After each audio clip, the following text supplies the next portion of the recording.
Salut à tous et bienvenue dans Beats, épisode numéro 87. Tout à fait. C'est écrit juste au-dessus de la caméra, tu vois, je regardais la caméra et j'ai juste fait hop, un petit coup d'œil, hop, 87. C'est écrit là, j'espère que vous nous entendez bien, que tout est ok, que tout va bien pour vous. Il fait chaud, il fait beau. Bizarrement, ici il fait plutôt frais. Bah ouais. Ça a cet avantage en fait, d'être dans la cave. En demi-sous-sol enterré. En demi-sous-sol enterré, c'est pas mal. Frais. On est au frais et tout va bien. On n'a qu'une seule caméra ce soir, mais à la limite on s'en fiche, on n'a pas besoin de plus. Bon, pas mal de sujets. Bah ouais, c'est un petit moment quand c'était pas mal de sujets. Et enfin, tu as eu ton OnePlus 6. Oui. Qui est arrivé avant la date indiquée ou pas? Oui, un tout petit peu. Genre 4 jours avant. 4 jours avant. Moi j'ai eu plus de bol que toi. Bah c'est clair. Mais je sais pas comment c'était géré la logistique, c'est Amazon, mais à mon avis c'était de la merde. Random, pile ou face. Comme d'hab. Salut Non, ils sont pas connus pour être bons là-dessus en plus. Salut Bip de Bip. Bon, Lenny Ligger évidemment, qui est là aussi dans la chatroom. N'hésitez pas à retweeter le tweet de Nico Poppy pour l'émission. Merci pour le resub. Hein. Avec plaisir. Et oui. Cordialement. Donc, on a, comme on disait, on a pas mal de sujets. Ouais. On va pas mal parler de smartphones ce soir. Ouais, pas mal d'actu sur le beaucoup d'actu smartphone. Et donc voilà. En blanc, il est plus joli, dit Scalen. Ouais, mais alors le problème, c'est qu'il est blanc et rose gold. Oui, c'est ça. Et... il y a un peu de rose dessus, et en plus, le blanc était moins disponible. Ouais. C'est bizarre. Alors, soit ils ont moins produit, soit il était très demandé. Je pense que c'est moins produit. Quand même. Je pense aussi.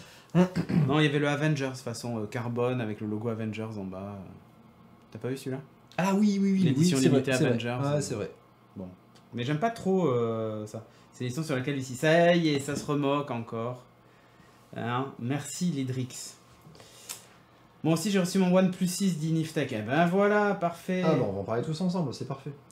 Oh mince, je vais pas pouvoir l'exclure du Slack. Et non, parce qu'il avait oublié de resub, mais c'est fait. Non, j'ai oublié de l'annoncer. Les gens qui sont Twitch Prime, n'oubliez pas de resubber. C'est pas très français, mais de retwitch primer, encore plus français, sur le Twitch, de vous réabonner sur le Twitch, de recliquer sur le bouton. parce qu'en fait on fait le ménage à peu près toutes les semaines sur le Slack, et là il y en a 15 qui ont oublié. Donc bon, il y en a certains qui apparemment sont réveillés après mon message qui disait attention, tu vas sortir, ça va trancher chérie. Voilà, donc n'hésitez pas, hein, sinon vous êtes plus sur le Slack, c'est la règle. Donc voilà. Combien de temps pour refroidir une bouteille de gaz dans un congélo, demande NeoGeek. Une bouteille avec du gaz. Qu'est-ce que tu veux faire? Alors ça se fait avec des siphons quand tu fais de la cuisine, mais... Une bouteille avec du gaz dans le congélo. La chaleur latente de l'eau gazeuse, je ne la connais pas. Mais bon, en tout cas, une chose est sûre, c'est que si tu la fais refroidir beaucoup, quand tu vas l'ouvrir, la dépressurisation risque de la glacer entièrement. Voilà. Ouais. Ah, fin du ventilo du PC ou du spot. Tu vois, les gens disent, il n'y a plus le ventilo. Sauf qu'en fait, il y est. On les entend. On les entend, oui. Mais pour eux, il n'y est plus.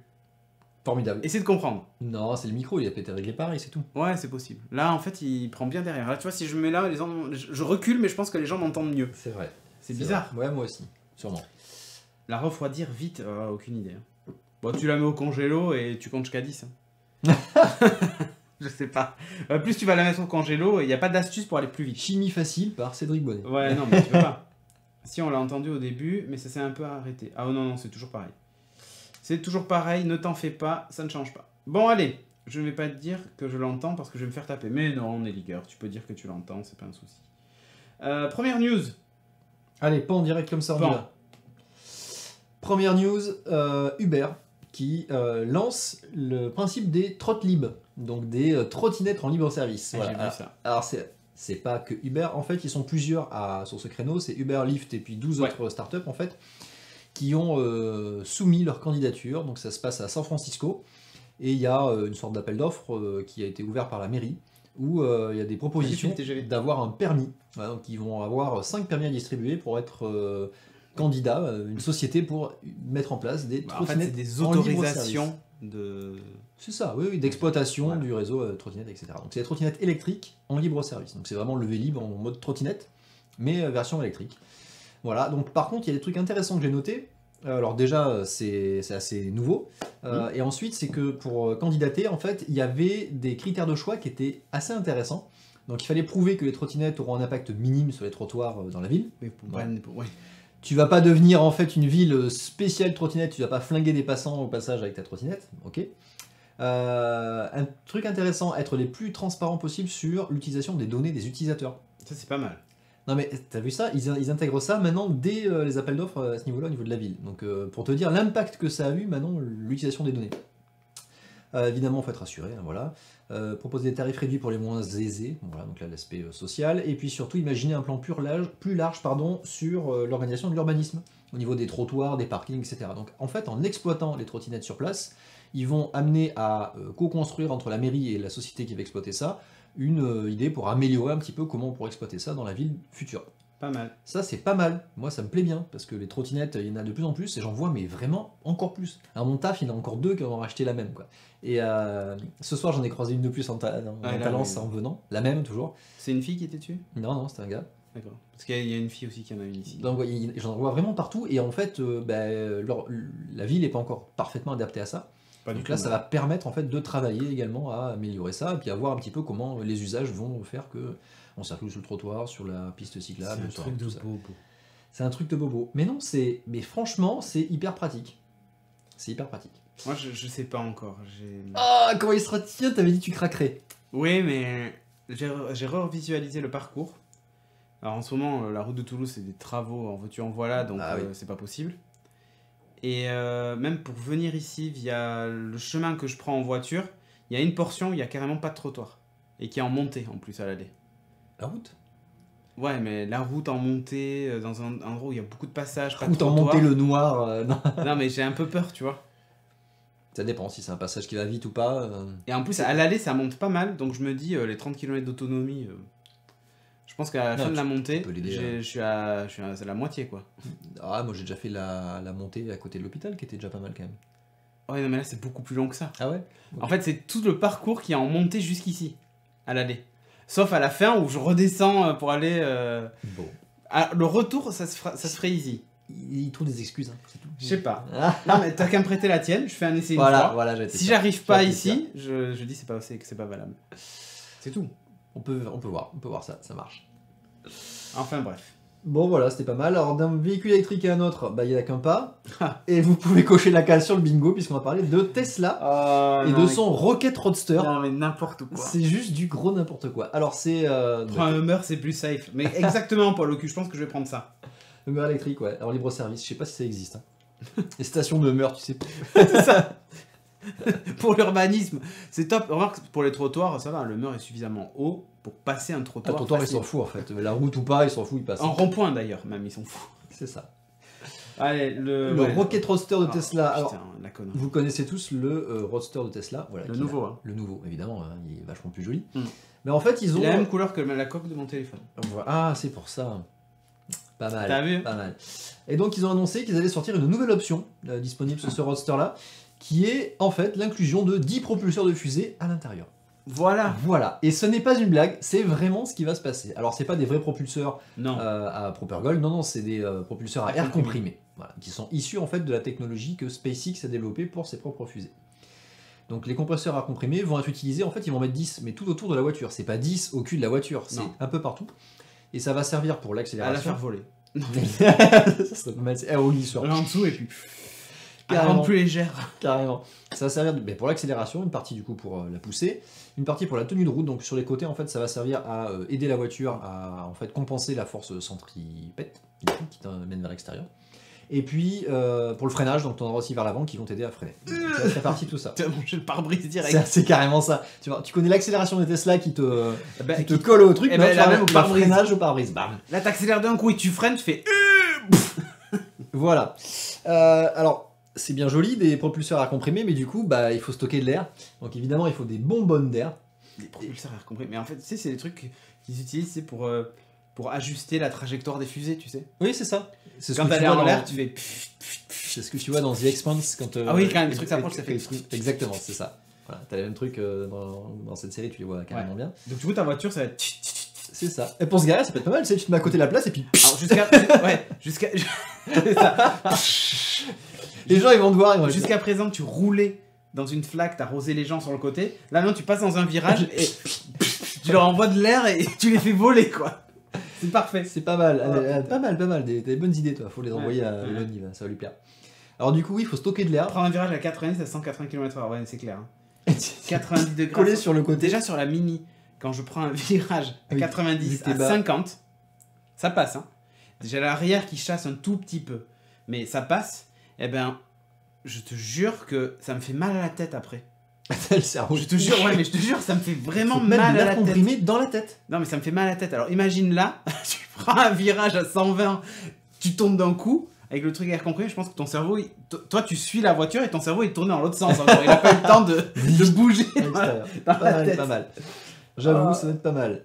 Alors pour stocker de l'air, du coup, comment ils vont faire? Ils vont inclure des bonbonnes d'air, évidemment, des bonbonnes d'air comprimées, mais du coup ils vont les mettre où? Ils vont juste dégager les places arrière. Voilà. Donc si tu prends l'option, tu perds tes places arrière. C'est un roadster. Ça reste un roadster, donc les places arrière du roadster restent. Tu soulèves la jupe de la demoiselle sur le trottoir, c'est exactement ça. Mais là, je pense que tu la déshabilles direct. Les vêtements arrachés et elle est collée au mur direct. Elle est collée au mur avec les vêtements. Voilà, donc c'est vraiment l'option pour dire on l'a fait et puis parce qu'il y aura des petits malins qui vont l'apprendre sûrement. Il n'y a pas de tarif annoncé, j'ai pas vu. Il y a Draxas qui a dit.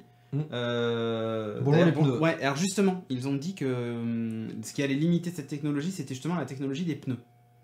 Voilà. Donc, mais bon, après, je veux dire, c'est pas non plus une fusée la voiture, même si elle accélère très très fort et tout ça. Il y a des Formule 1 qui tapent aussi très fort. Donc, ouais, mais après les pneus des Formule 1, tu les jettes assez vite. Hein. Oui, tu fais une course vrai. Et tu les jettes là. Oui.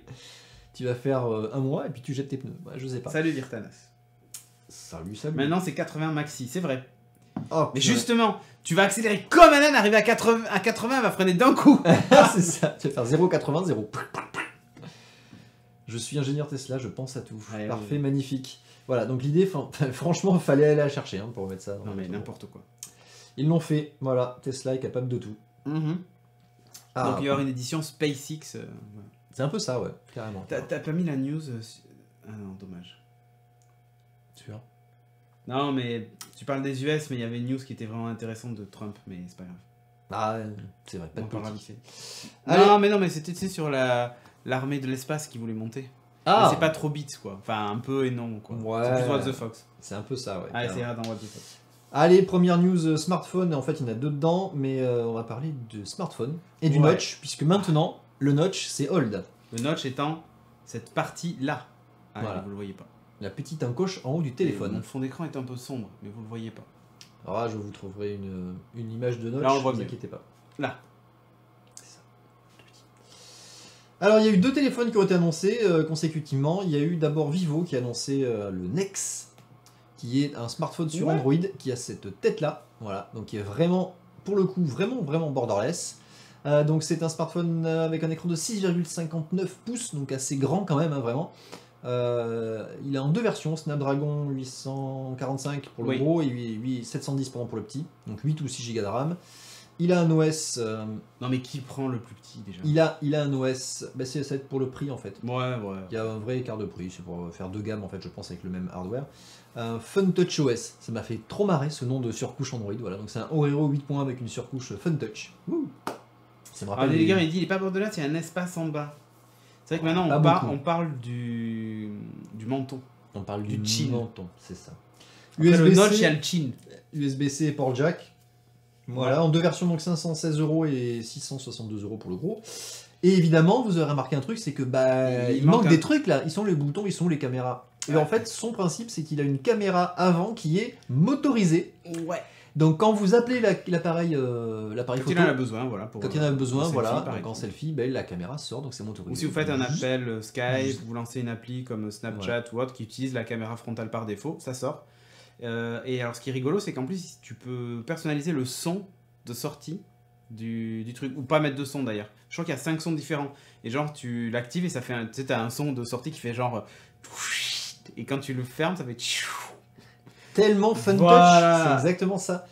Alors évidemment, on va parler un petit peu de mécanique parce que forcément, on rajoute des éléments mécaniques dans un téléphone comme ça. Donc ils ont annoncé quand même d'entrée de jeu, ils ont dit « Non mais vous inquiétez pas, c'est étudié pour résister à 50 000 entrées et sorties de la caméra dedans. » Voilà. Plus ça résiste aux chutes. Et vous inquiétez pas, ça va quand même dégainer super vite puisque c'est censé sortir en moins d'une seconde. Oui. Ok. Bon, il n'y a pas que ça qui a été intégré dans ce téléphone, c'est que évidemment, il a plus. Comment est-ce qu'on l'ouvre? Enfin, on le déverrouille. Voilà, donc il n'a pas de capteur d'empreinte à l'arrière, du coup ils ont intégré un capteur d'empreinte sous écran. Ouais, on en avait déjà parlé de ça. Ouais, on avait déjà parlé, donc d'ailleurs c'était Vivo qui avait déjà fait un premier proto. Exactement. D'ailleurs, il y avait un premier proto où il y avait juste un écran et on mettait le doigt dessus et ça se déverrouillait. Et ensuite, ils avaient dévoilé un prototype aussi du Vivo Nex qui était beaucoup plus carré d'ailleurs, qui avait aussi la caméra qui sortait. Et là, maintenant, ils sont arrivés à la prod. C'est pas mal, ça réagit un peu moins vite qu'un capteur d'empreinte classique, mais c'est pas mal.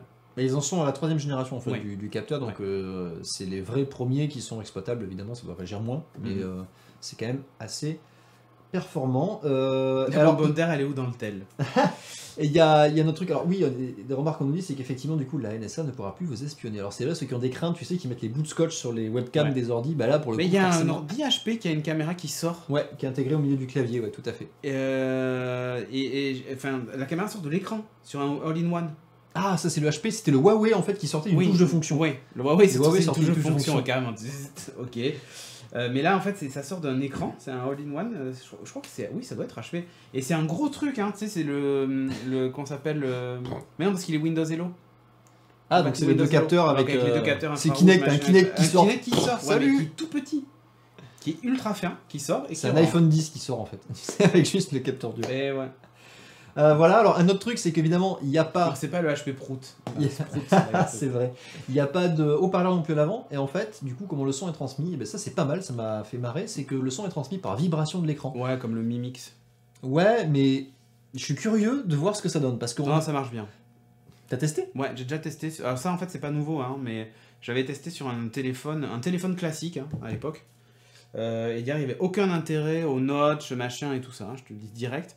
Le seul avantage qu'il y a de la vibration osseuse, c'est que même dans les environnements très bruyants, je trouve qu'on entend quand même vachement mieux.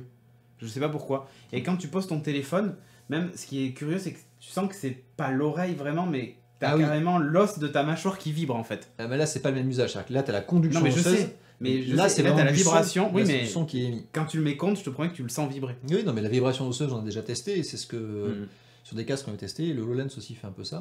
Ah, il y a le focus qui a changé sur la webcam. Et par contre là, ça va être des vrais haut-parleurs, donc ça va transmettre le son dans la pièce en fait, de l'extérieur au niveau de l'ambiance. Donc j'attends de voir si ça va donner vraiment un truc de qualité. Parce qu'effectivement, j'y avais pas pensé, mais c'est aussi un des problèmes quand tu as de l'écran qui fait tout la taille du téléphone, tu n'as plus de place pour le haut-parleur. Donc voilà. Alors... Il y a évidemment une crainte sur l'aspect motorisation, mais moi je trouve ça intéressant parce qu'au moins ils essaient de chercher des nouvelles innovations, nouvelles façons d'exploiter son téléphone. Comment est-ce qu'on cache les capteurs qu'on ne veut pas voir dans le notch en fait, parce que c'est ça, le notch c'est haut-parleur, c'est caméra, c'est capteur de luminosité, c'est ce genre de trucs. Donc il y a des capteurs sous écran d'ailleurs aussi, hein. Le capteur de proximité je crois et sur le Vivo il me semble qu'il est sous l'écran quand tu approches il était déjà, ça aussi c'était pas nouveau, c'était déjà été intégré effectivement pour détecter que tu es sur l'oreille, voilà, que tu approches l'oreille pour que le tactile se désactive et l'écran s'éteigne.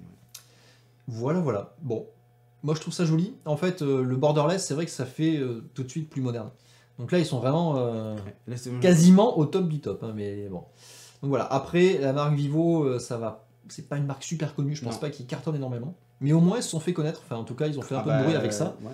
Donc, on va peut-être les suivre. Contrairement à Lenovo qui nous avait fait cette honte, qui a fait du teasing d'un écran complètement borderless, machin et tout ça, qui avait partagé des captures avec des bords tellement fins.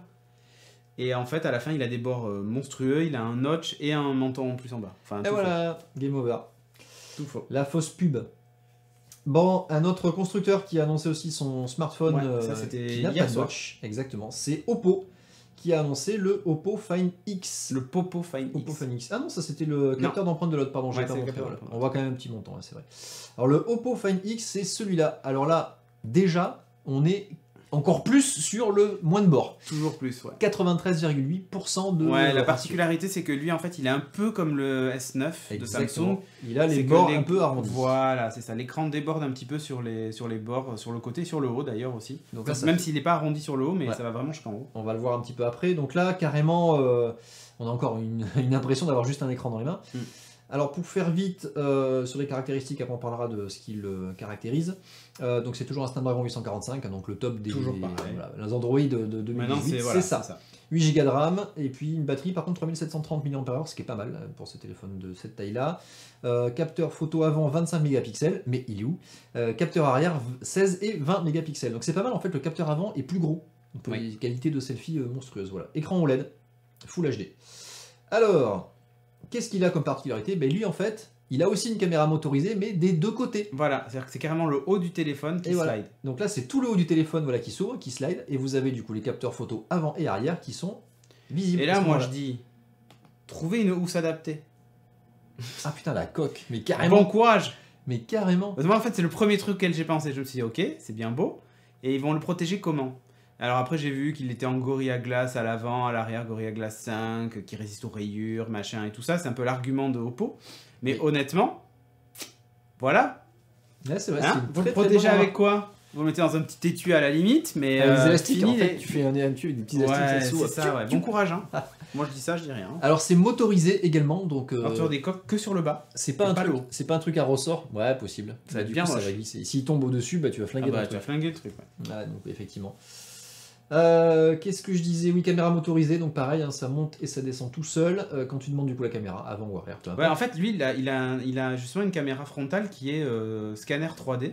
D'ailleurs, Voilà. On le voit, hein, enfin, elle est sur le côté, mais il y a les capteurs en dessous, il y a l'infrarouge, machin, ça. Alors, on se rapproche de la techno, justement, Face ID d'Apple. Alors, pas tout à fait.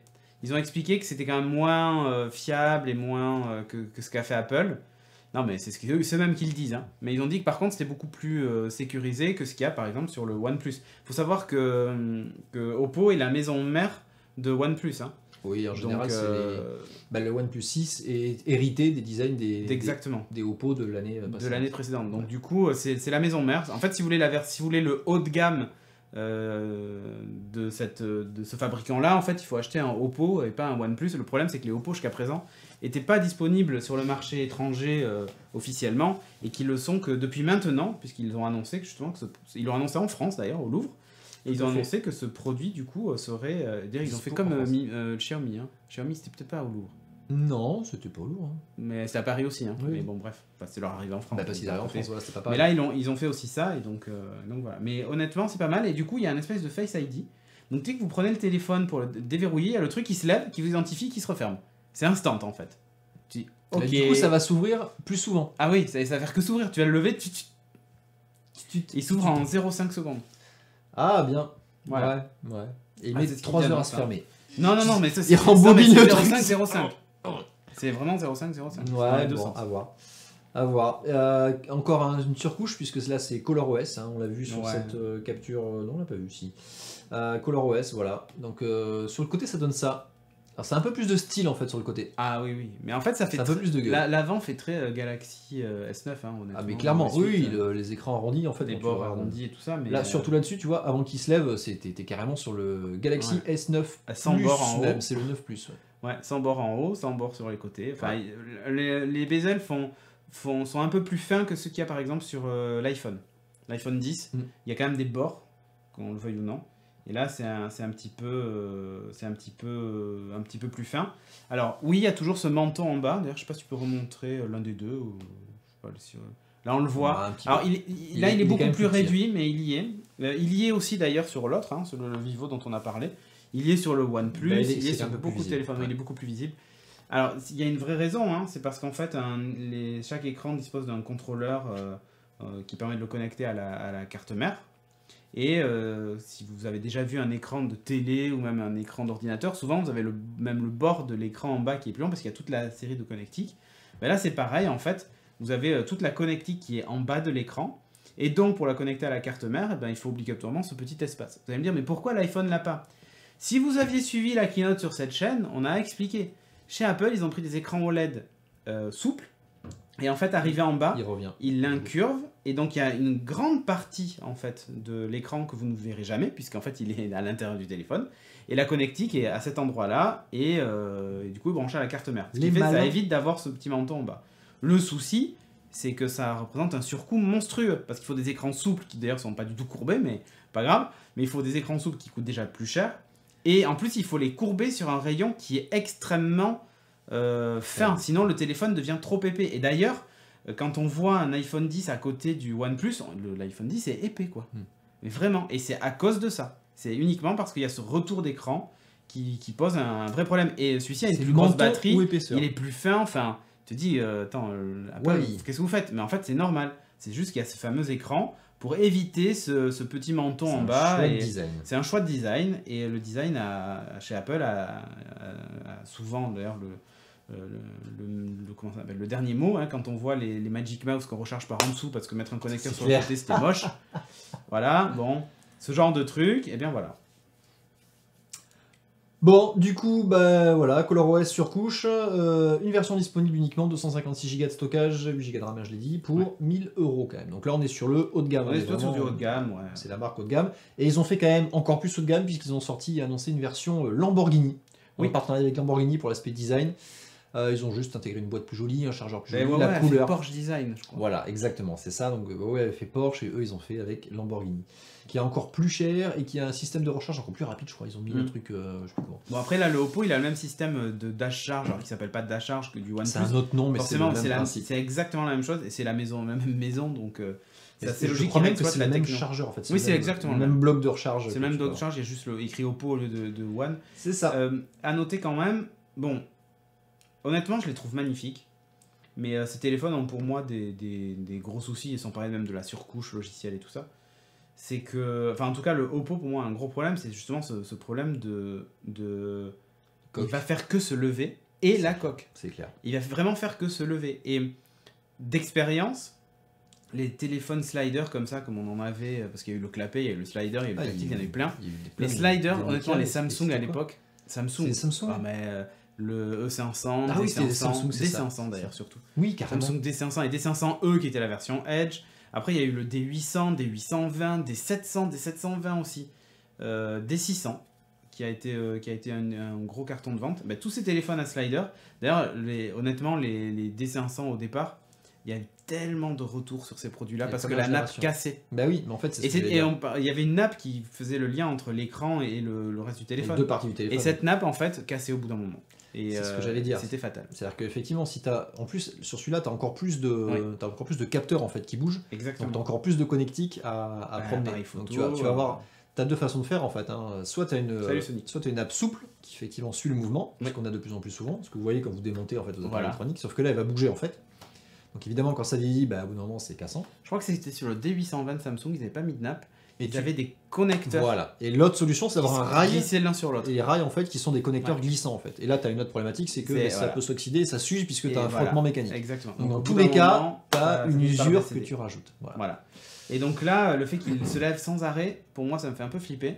Le moindre grain de sable ou moindre truc qui se met dedans, c'est fini. Et d'ailleurs, il y a eu des... Dans les poches, t'imagines, t'as toujours un peu de... Et surtout que tu peux mettre deux housses pour le Oppo.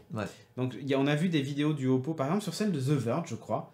Peut-être remontre le gif, peut-être qu'on le voit. Il y a le premier gif que tu as montré. Hop, le premier de The Verge, c'est vrai. Celui-ci. Je me demande si...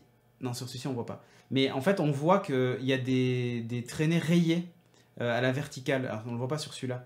Mais bon, bref, vous verrez sur le site, sur les photos, sur la vidéo en 4K. Du coup, en sortant exactement, ça s'est rayé. en fait, à deux endroits différents. Alors après, ils expliquaient que c'était des téléphones, des pré-prod, c'était pas des versions finales et tout ça. Mais après, ça fait des mois qu'ils l'ont. Hein. Parce que déjà, The Verge a dévoilé le truc quelques heures avant. Ah, puis ils avaient fait un article web. Il y a aussi Unboxing Therapy que j'aime bien parce qu'il est très con, le type, c'est très drôle. Qui lui a expliqué que ça faisait des semaines et des semaines qu'il avait. Donc bon. Mais on a vu déjà du coup des téléphones qui ont été utilisés et qui ont plutôt déjà mal vieilli avec le capteur qui monte et qui descend. Ah mais de toute façon les trucs mécaniques comme ça... Ah il n'est pas waterproof, non, ça c'est clair.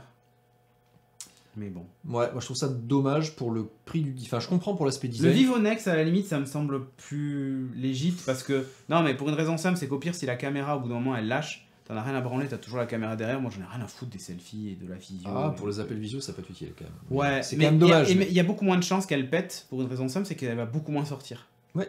Et ça c'est con, mais. C'est vrai, tout à fait d'accord. Et puis en plus il y a moins d'électronique. Et je sais pas si t'as vu le mécanisme en fait, comment ça fonctionne. Non, je peux pas. Alors en fait c'est un moteur et un pas de vis. Et donc ça tourne dans un sens, ça sort, ça tourne dans l'autre, ça rentre. Le Oppo, je suis pas certain que ce soit ça le système. Ah, mais il est plus gros. Dans tous les cas, c'est plus conséquent sur le Oppo, donc oui. C'est un tout petit pas de vis, honnêtement, ça a l'air assez facilement réparable en plus. Enfin, en tout cas, pour peu que tu puisses démonter le téléphone. Hein. Oui. Après, je te parle du Nex, parce qu'on a vu un petit peu l'intérieur. Et le système était plutôt ingénieux avec cette espèce de pas de vis infini là. Donc pourquoi pas. Et puis il faut savoir que des pièces mécaniques dans vos téléphones, vous en avez déjà avec les vibreurs. Ouais, mais ça n'a rien qui bouge en fait. Il bouge à l'intérieur, c'est sur place.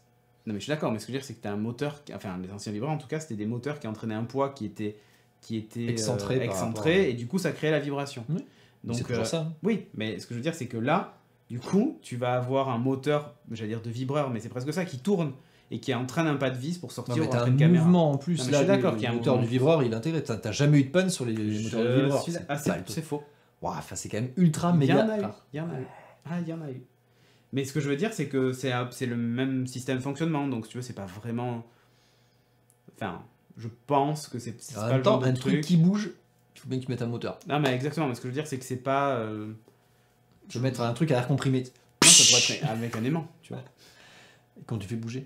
Je sais pas. Vu la distance à parcourir, la distance à parcourir, c'est t'as 2 aimants où tu inverses les polarités et clac clac. Ah, électroaimant. Ouais, électroaimant, ça marche. Ça peut le faire.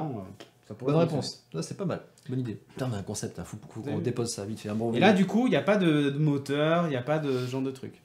Tu vois.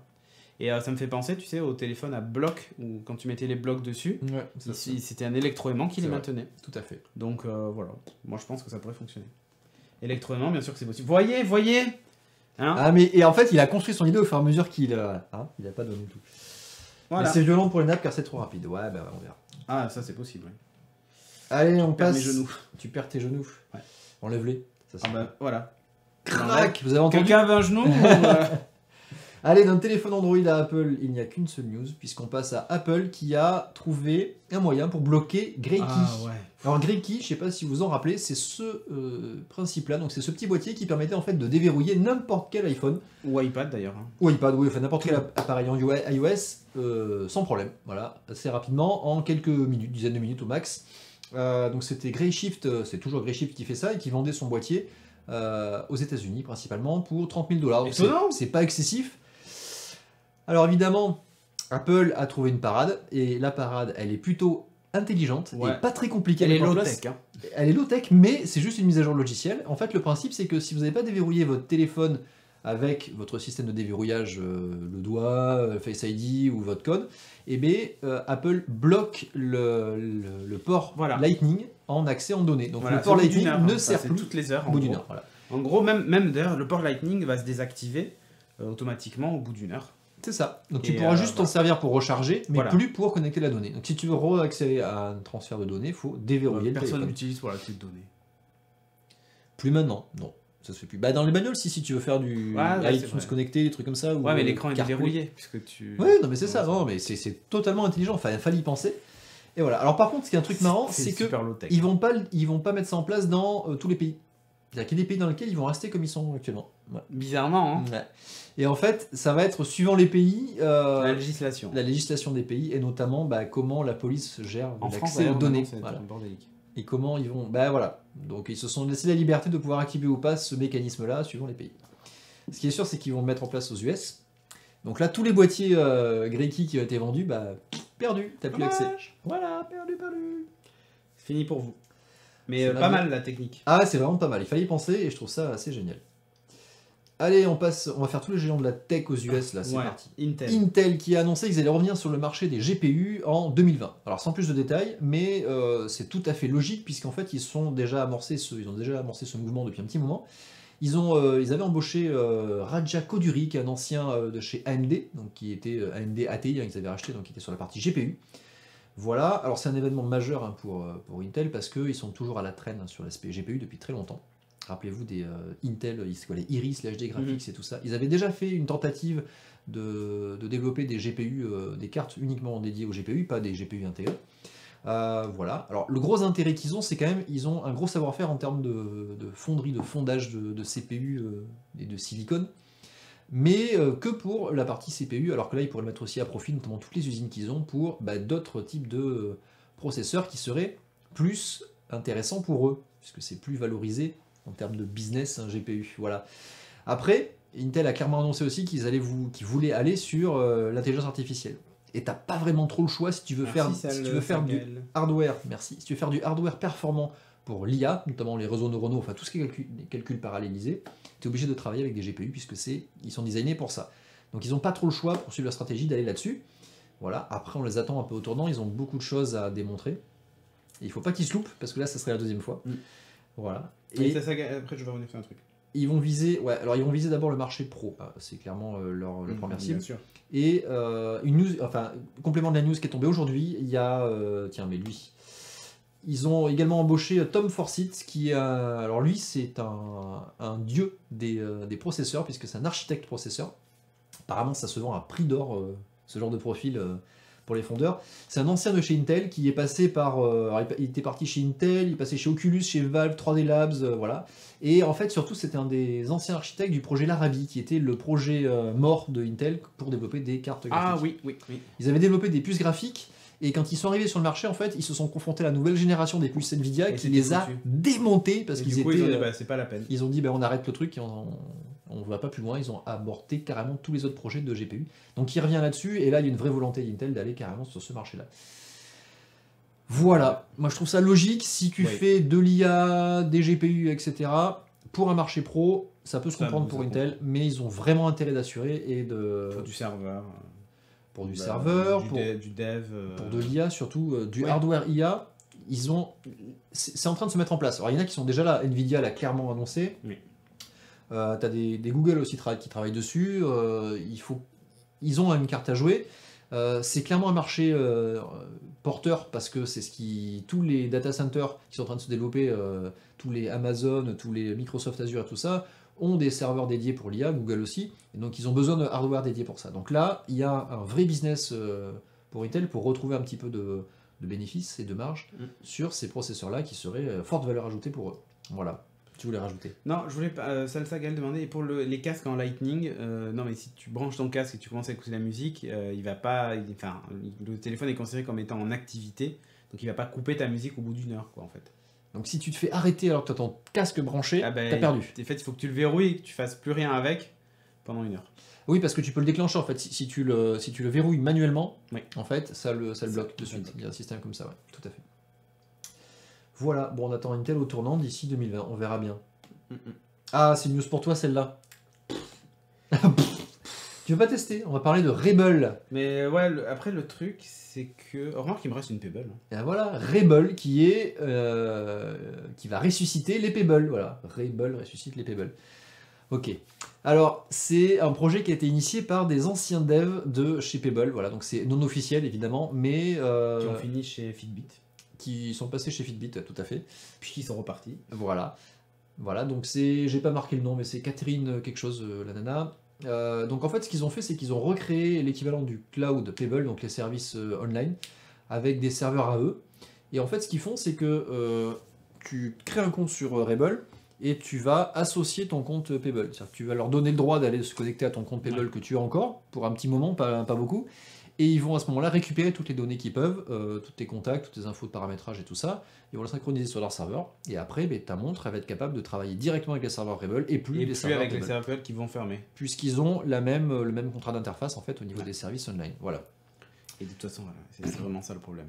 Et ouais, c'est les API et les services online. Voilà. Donc en fait, le fondateur de Pebble, si vous vous rappelez, ce monsieur-là qu'on avait vu dans plein de vidéos, puisqu'il faisait sa pub, notamment pour les projets Kickstarter, c'était lui qui était en tête d'affiche. Eric Mijikowski, voilà, a clairement soutenu ce projet. Donc tu sens qu'il y a un petit goût d'amertume là dans tout ça. Et il a dit allez-y, je soutiens ça, allez-y, foncez pour ceux qui veulent encore utiliser leur Pebble. Donc c'est complètement soutenu, voilà.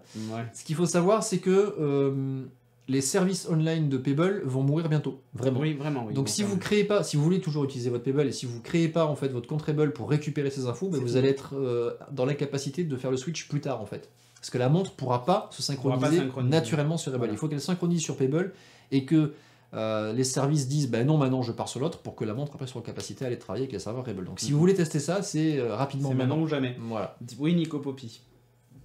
Je l'aimais pas lui, il n'aimait pas Windows Phone et a bloqué tous les projets. C'est vrai. Il avait bloqué même les applis tierces. Ouais, c'est vrai, complètement.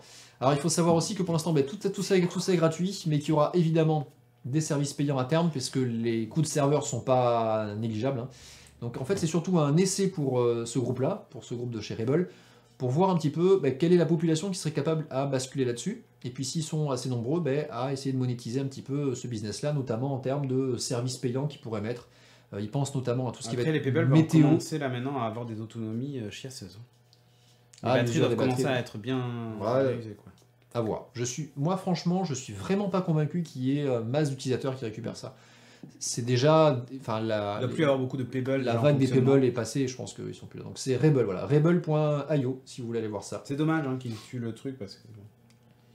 C'est dommage, voilà. Mais c'est intéressant, encore une fois, de savoir qu'il y a une communauté qui est capable d'ailleurs reconstruire ça derrière. On avait vu ça aussi pour des box domotiques qui avaient été abandonnées, qui a été reconstruites sur un autre cloud à côté, maintenu par une communauté.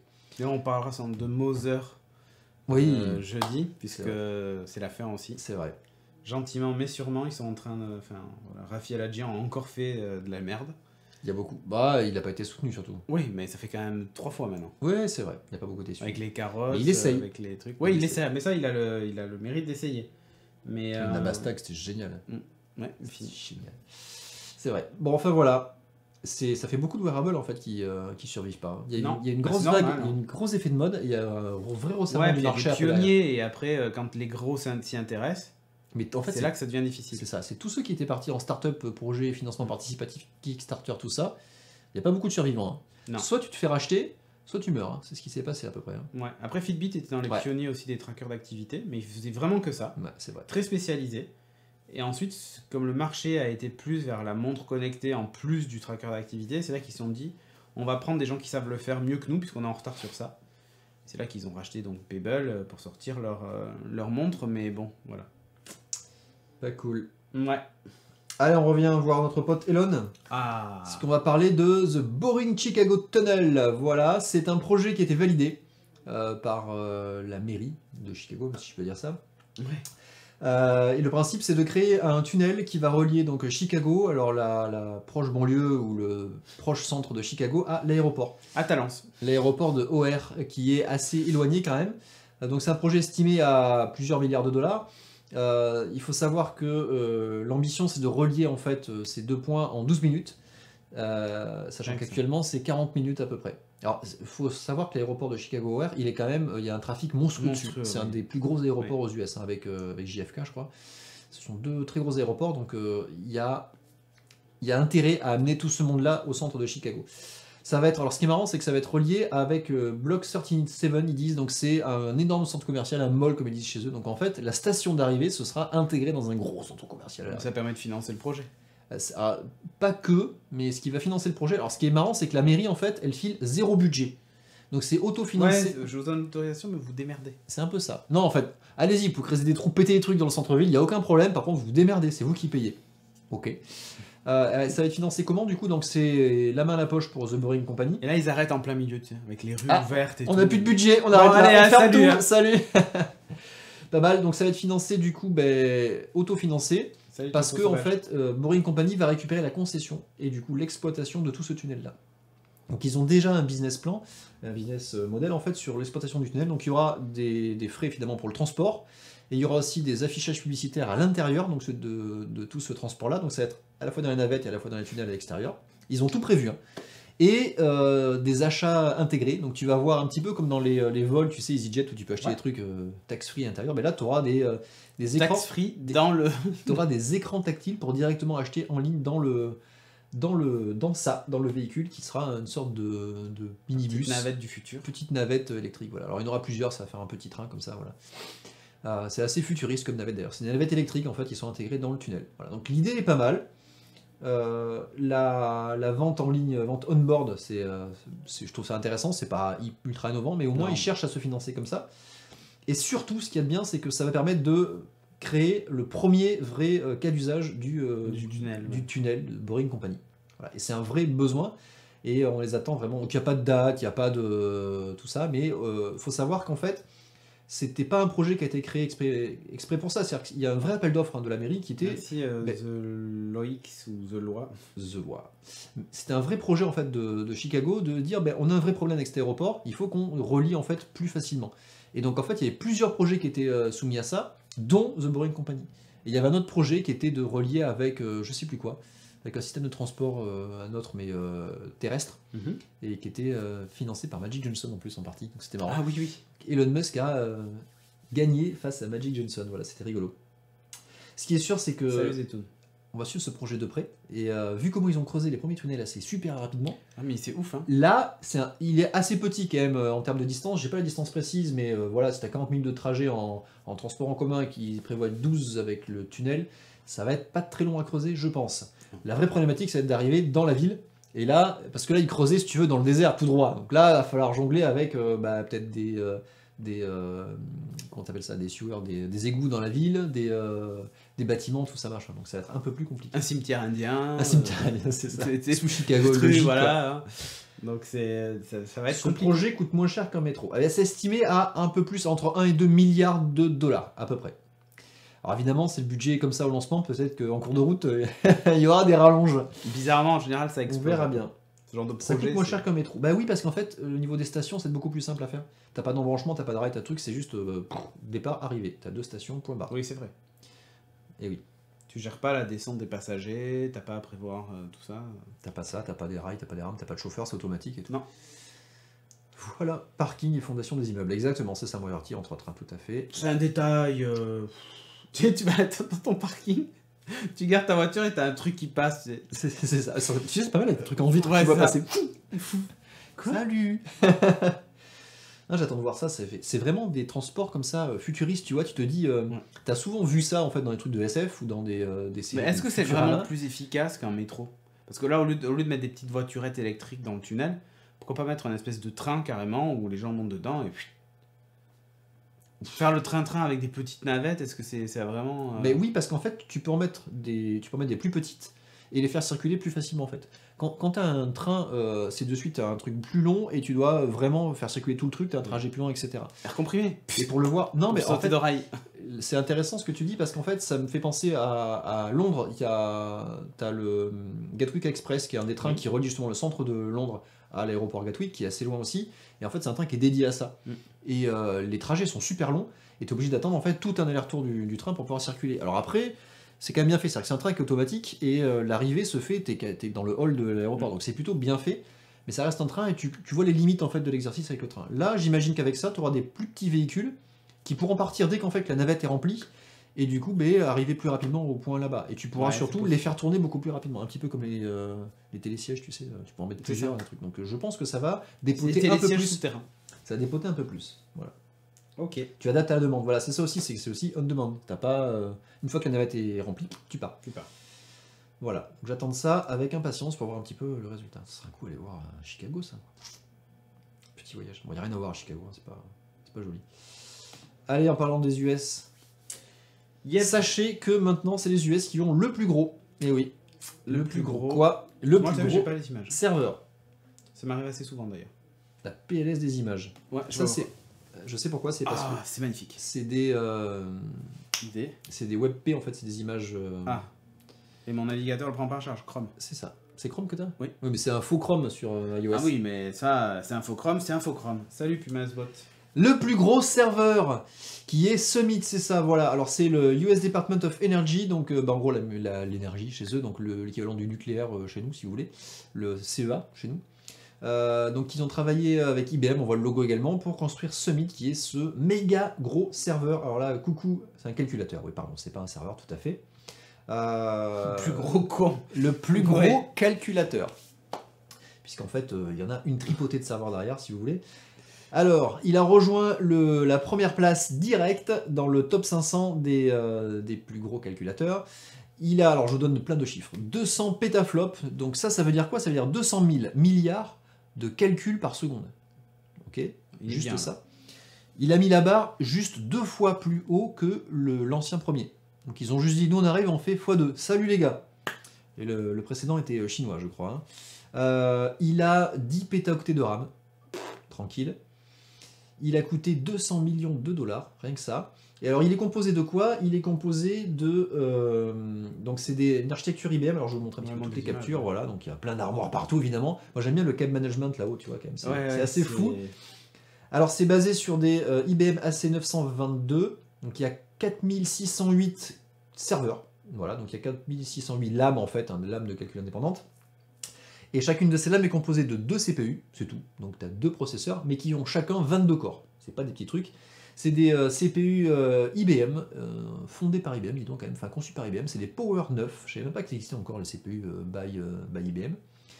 Donc chaque lame donc, a 22 corps répartis, enfin 2 CPU qui ont chacun 22 corps. Qui fassent encore du pros. Et ils ont chacun. Merci Bromino. 6 cartes Nvidia Tesla V100. Rien que ça. Ah, il est gros. Donc fat le truc, hein. Voilà, donc on voit toutes les armoires là avec tout le système de transport des câbles là-haut. Et voilà à l'intérieur, donc tu vois les lames en fait, serveurs, les alimentations, tu vois les gros câbles et tout, pour relier tout ça. C'est assez propre. Hein. Voilà, évidemment, fiber. Et les petites cartes Nvidia qui vont bien, les Tesla V100 qui dépotent au taquet. Voilà. Ce machin là, petite consommation électrique, 13 MW, rien que ça. Rien du tout.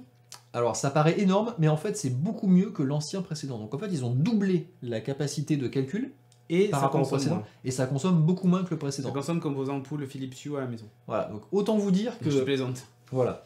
Autant vous dire que exactement Zetoun ça va servir pour miner du Bitcoin dessus, je te raconte même pas. Ah mais laisse tomber. Là ils vont péter le Bitcoin direct là. Bon. Carrément. Non, ça va servir pour tout ce qui est calcul, évidemment pour les simulations de tout ce qui est nucléaire. Oui. Les essais nucléaires, tout ça dessus. Ça va sûrement aussi servir pour des calculs de type météorologie et tout ça. Enfin, tout ce qui prend vraiment beaucoup de calculs, ce sont ces 2 opérations-là au niveau des gouvernements en général, ils s'en servent pour ça. Voilà.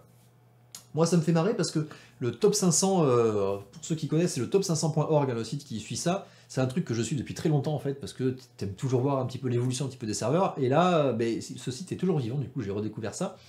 Et surtout, on a toujours des mises à jour et on a des serveurs comme ça qui arrive toujours à se mettre à des positions de malade. Alors la France, je vous raconte même pas où elle est perdue dans les tréfonds de la liste, mais comme d'habitude, et les Chinois sont plutôt bien placés là-dessus. Voilà. Belle grosse machine. Voilà. Ça fait rêver ceux qui font. Top500.org. Merci Nico Poppy pour le lien dans la chatroom. Alors en parlant d'IBM, on enchaîne sur un autre projet d'IBM, qui est le Project Debater, qui est un projet en fait qu'ils ont fait, un projet de recherche dans lequel ils ont décidé de travailler à construire une IA capable de mener des débats. Voilà, des débats d'idéaux, des débats d'idées avec des humains en face. Voilà. Donc argumenter, citer des sources, donner des exemples, etc. Bien. Ça c'est assez fou. T'as même pas l'image là non plus, ok, parfait. Non, moi j'ai plus aucune image. Alors c'est des travaux de recherche d'IBM, c'est pas un projet finalisé, c'est vraiment des travaux expérimentaux. Et donc ils ont mis une machine face à plusieurs humains en face. Voilà. Donc le principe c'était d'avoir un débat, un duel en fait de débat, d'idées. Les sujets n'étaient pas connus à l'avance, donc par la machine notamment. Il n'y avait pas de réponse du coup préconçue, c'était pas un tirage au sort de réponse, non, c'était vraiment l'idée d'aller construire un argumentaire par rapport à une base de connaissances que la machine avait à disposition. Voilà. Donc comment se sont déroulés les débats, c'est assez intéressant, c'est vraiment bien préparé. Tu as un discours d'intro de 4 minutes pour chacune des 2 parties.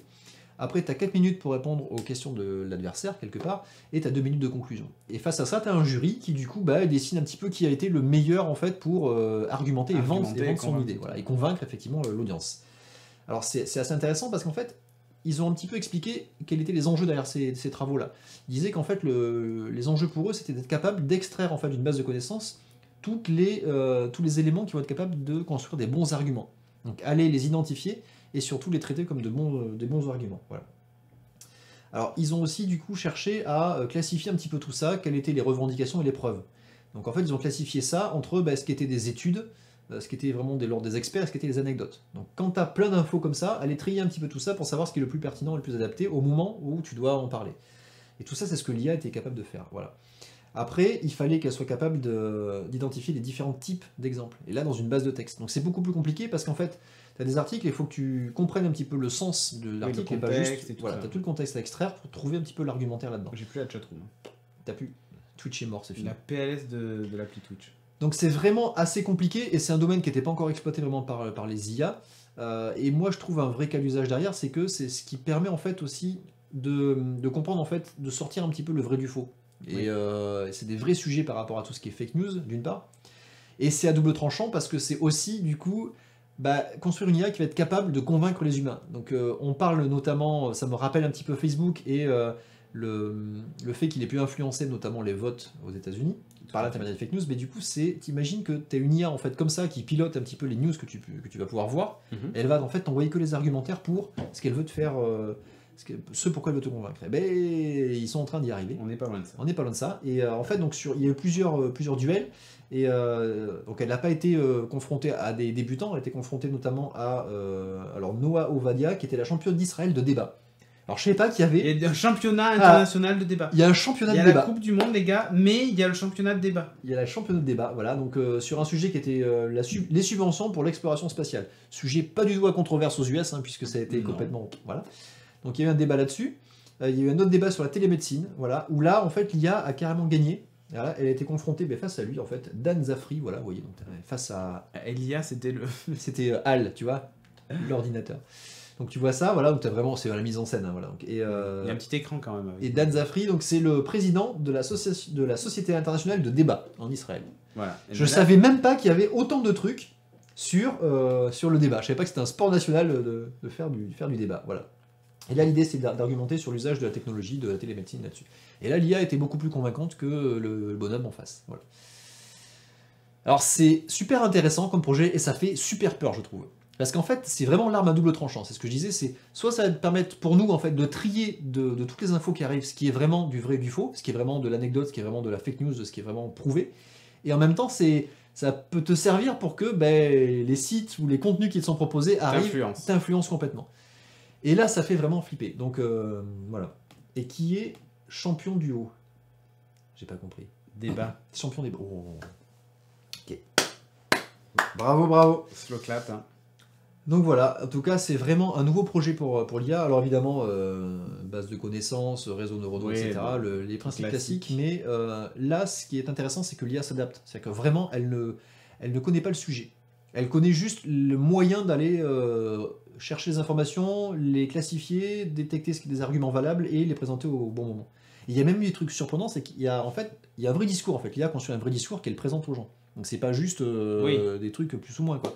Et elle a même fait des blagues à la fin pour faire pencher un petit peu l'audience. C'est-à-dire qu'elle s'est rendue compte que ça serait intéressant un petit peu de là faire un petit truc un peu comique pour ajouter une petite touche voilà, humaine derrière ça.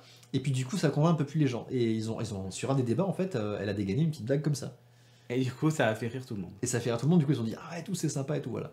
Assez impressionnant quand même hein, l'histoire. Donc on avance assez vite dans l'IA et là c'est des vrais sujets, ça commence à devenir assez costaud quand même. Hein. C'est pas des petits sujets d'intelligence artificielle où tu détectes une image ou du texte, non, c'est vraiment un truc de fond. Voilà. J'espère qu'elle a pas fait une vanne sur les juifs, vu que c'était champion de débat en Israël. En Israël, ouais, c'est vrai. C'est un peu moche. Oups. Tu sais, ils prennent l'IA de Microsoft, tu sais, qui était sur Twitter, là, qui était devenue la grosse nazie. Oui, c'est ça, Taille. Je crois que c'est Taille, ouais. Ils la prennent pour faire du débat, mais laisse tomber. Remarque, tu les mets en face de Trump, c'est pas mal.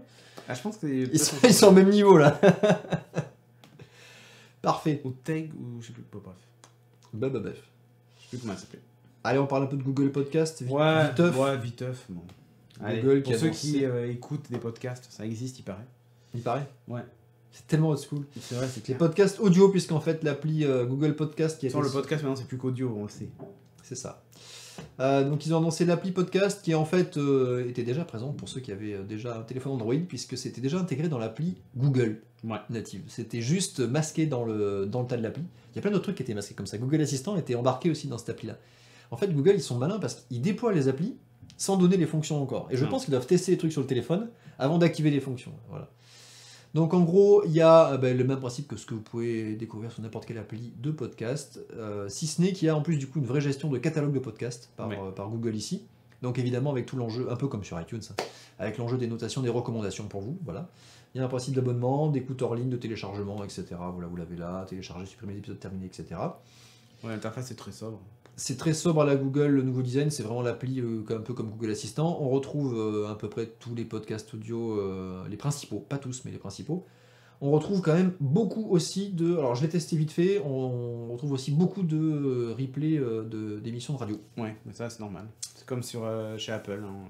Alors c'est les propositions par défaut. Après quand tu commences à utiliser, à enregistrer des podcasts, il va du coup construire une liste de recommandations. Taille, c'était le nom. Ouais. Il va construire une liste de recommandations basée sur les podcasts que tu suis déjà. Voilà. Donc tu peux faire du stream en direct et tu peux aller télécharger. Taille, c'est le nom d'un lion. Ah non, merci. Et taille. Ouais, c'était ça, taille. Donc voilà, c'est pas ouf, ça fait pas mieux que les applis de podcast qui existent déjà. Non, Par contre, bon. le design est assez simpliste, ça peut servir pour ceux qui veulent faire du podcast sans avoir à dégainer une grosse appli compliquée. Oui, sinon il y a tous les podcasts addicts et tous ces trucs-là. Ouais, podcast addict est quand même beaucoup plus complet, mais quand même beaucoup plus compliqué aussi à utiliser, à mettre en place. Il y a plus de fonctions. Moi, j'utilise encore podcast addict et ça me suffit. Et j'ai testé celle-là et franchement, c'est pas suffisant pour l'usage que j'en ai. Ouais.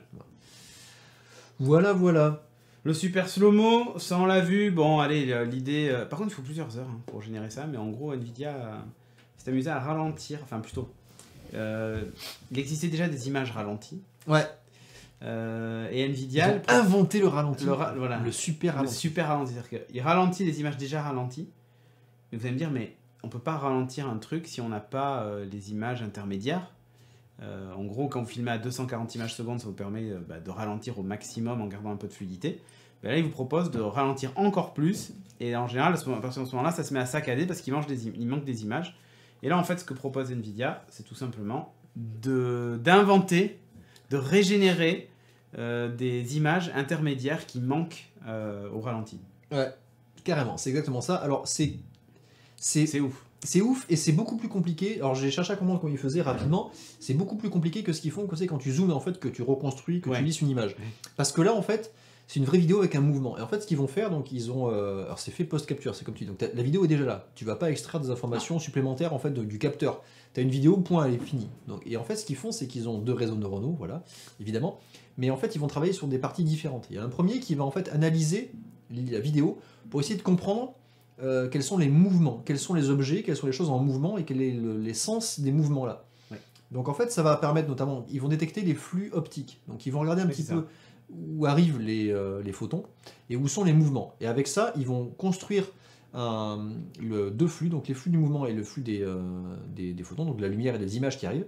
Et ça va servir de base pour reconstituer les éléments d'image manquants dans les frames en fait, que tu vas rajouter dans le ralenti. Donc en fait, ils vont espacer les images qui vont construire la vidéo, et entre chaque, ils vont reconstruire le contenu avec un deuxième réseau neuronal qui est le même principe que ce qu'on a déjà vu sur le fait de pouvoir reconstruire une image, mais en prenant en compte le mouvement et d'où viennent les éléments de lumière de le truc avant. C'est assez ouf en fait ce truc-là, et d'avoir pensé à ça. C'est très balèze. Et en fait, tu reviens sur des éléments de physique de base. Oui.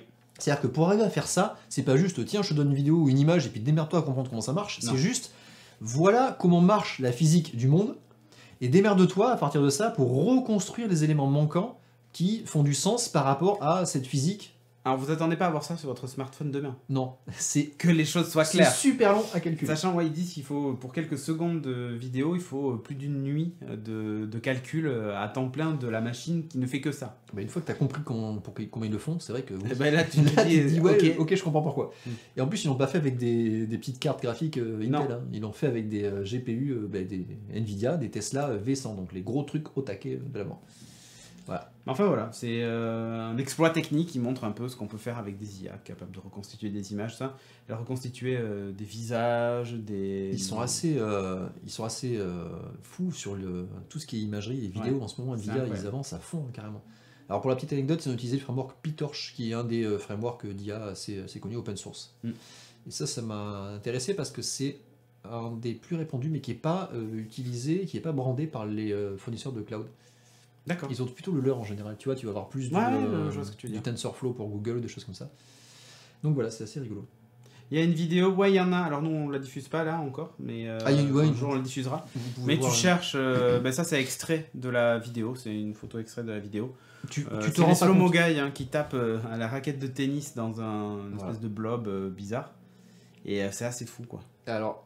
Mais tu t'en rends pas compte. Tu t'en rends pas compte. T'as vraiment l'impression que il y a juste une version ralentie, une version super ralentie. T'as l'impression que c'est un vrai ralenti qui a été filmé comme ça. Ce qui est en bas, c'est pas des vraies images. Enfin, il y a certaines images qui sont reconstruites. Quoi.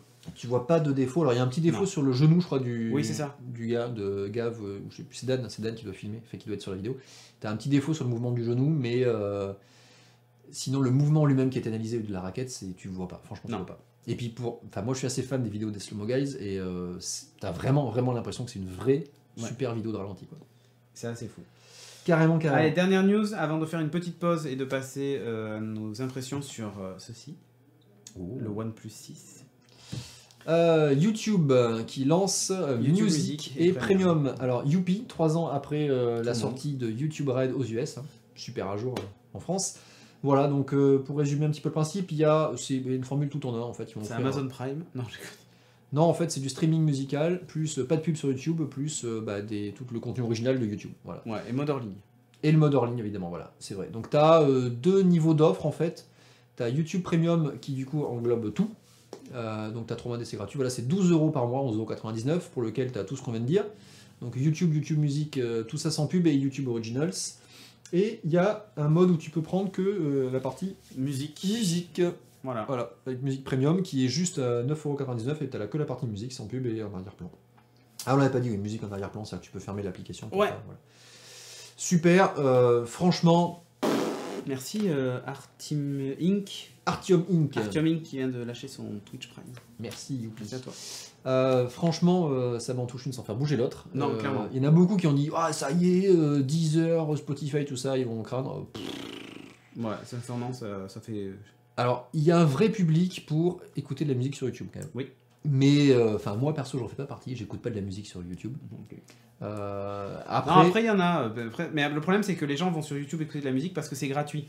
C'est ça. Et là, on va leur dire maintenant vous payez, vous n'avez pas la pub, c'est cool. Hein. Mais honnêtement, ils paieront jamais. Ou alors ils iront sur Spotify ou d'autres services musicaux. Après, si tu as construit ton habitude autour de écouter de la musique sur YouTube. T'oublies, personne construit une habitude à écouter de la musique sur son portable avec YouTube, avec l'écran allumé. Ah, voilà, c'est ça. Sur le portable, en fait, t'oublies. C'est une habitude sur un PC en fait. Mais il y a beaucoup de gens qui le font. Je te jure, j'en ai vu. Hein. J'en ai vu des gens comme ça. Moi, j'en ai vu plein. Ils sont plutôt jeunes. Ils ont une vingtaine d'années, tu vois, quand ils font ça. Mais parce qu'ils n'ont pas la thune de se payer un Spotify ou un truc. Ouais, avec les offres famille, maintenant tu... Non, t'oublies. Ouais. Franchement, je vois pas... Je pense pas que ça va plus décoller que ça. Non, mais justement, ça va pas du tout décoller. C'est-à-dire que quand on leur dit, vous pouvez faire la même chose en payant, on va dire, ouais, je vais continuer à le faire gratuitement. Ils s'en foutent de l'avoir hors ligne, ils s'en foutent maintenant que la data est limitée, ils s'en foutent de tout ça. T'as toujours la pub qui va venir. Ouais, mais ils s'en foutent aussi. Oui, non, mais clairement. Donc... Deezer est sur iPhone. Quitte à payer, autant prendre l'iPhone, enfin Deezer, Apple Music ou Spotify, quoi. Oui, Nico Popu qui dit je vois beaucoup de jeunes avec le smartphone à la main et la musique sur le parleur. Mais moi aussi, carrément, clairement. Mais je suis curieux de savoir quelles applis ils utilisent derrière. Ouais, souvent c'est YouTube. Hein. C'est vrai. Je te le dis, souvent c'est YouTube et voilà, ils vont pas payer ces gens-là. Faut oublier direct. Je pense que ça va. Tu penses que c'est mort. Je perds mes genoux. Après, il y a le contenu YouTube original, des fois. Hop là. Ouais. Et encore, il y a quoi dans le contenu YouTube original? Ben en fait, il n'y a rien pour la France. Parfait. C'est surtout du contenu US. Génial. Merci beaucoup. Hein. Il y a des séries et des films. Il y a des trucs qui sont bien faits en plus parce qu'il y a du vrai financement de la part de YouTube qui a financé des créateurs de contenu. Oui. Je pense à Vsauce, notamment aux US, qui ont fait des séries vraiment super intéressantes sur YouTube Red. Mais malheureusement, voilà, c'est que du contenu US. Remarque, s'ils financent du contenu de créateurs de contenu français, ça peut être bien ça, on va les contacter. On va voir Cyprien Gaming et tout ça. Parfait. Mais non. Non, t'inquiète. On va les appeler. Non, mais on est trop petits, tu peux oublier direct. Bon, allez, on marque une petite pause et on se retrouve tout de suite après pour la partie 2 où on va vous parler du OnePlus. Et nous voici de retour pour donc la partie 2 où on va parler du OnePlus. Le duel. Voilà. OnePlus versus OnePlus. Puisqu'on a été deux. Et on a exactement les mêmes modèles. Exactement, ouais, tout à fait. Avec coque et sans coque. Ah oui, toi t'as mis la coque d'origine là. Bon, je l'ai retirée, mais moi j'ai une coque rouge qui est là. Évidemment. Bah elle était pas mal. Iron Man oblige. Bah non, mais elle était rigolote. Studio Renegade, tu veux dire. C'est vrai aussi, même rouge à Disneyland, rouge partout, hein. Alors, complètement. Alors donc, toi t'as fait le shift depuis le monde iOS. C'est ça. Tu viens de l'iPhone 10. Exactement. Et moi je suis dans la continuité de Android, mais je viens du Android pur. Je viens du monde Nexus, donc quand même on va migrer de deux écosystèmes un peu plus lointains, mais vers une nouvelle expérience en tout cas. C'est bizarre le slider là sur le côté. Ah ouais? Ouais, je sais pas, bref. Alors moi j'ai noté mes points que j'ai... Oui, toi aussi bah, j'ai à peu près la même chose que toi. À peu près la même chose que moi. C'est pas ce que je veux dire, c'est juste les sujets. Pas ce que oui, mais c'est ces points-là dont je voulais parler. Donc. Alors OnePlus 6, on revient pas sur la belle aventure Amazon qui me l'a livré bien plus tard que prévu. Ouais. On va plutôt se concentrer sur notre retour. Alors moi ça fait du coup 2 semaines et demie que je l'ai. Voilà, que je l'ai pas lâché, j'ai installé direct quand je l'ai reçu. sans hésiter. Alors première chose qu'on note, il y a deux choses qu'on note direct quand on le déballe, c'est la finesse du téléphone, ça tu le dis. Ah ouais, il est ultra fin. Ouais. Vraiment. C'est dingue. C'est assez fou en fait, et on a l'impression que, pas qu'il va se casser, on a l'impression qu'en fait il n'y a pas grand chose dedans. Alors il est quand même assez compact, il est pas... Qui nous dit salut les jeunes? Il est pas très lourd, c'est, je sais pas, en rouge en noir, c'est Limurien. Limurien, ok. Qui Qui vient d'ailleurs de Twitch Prime. Parfait, merci.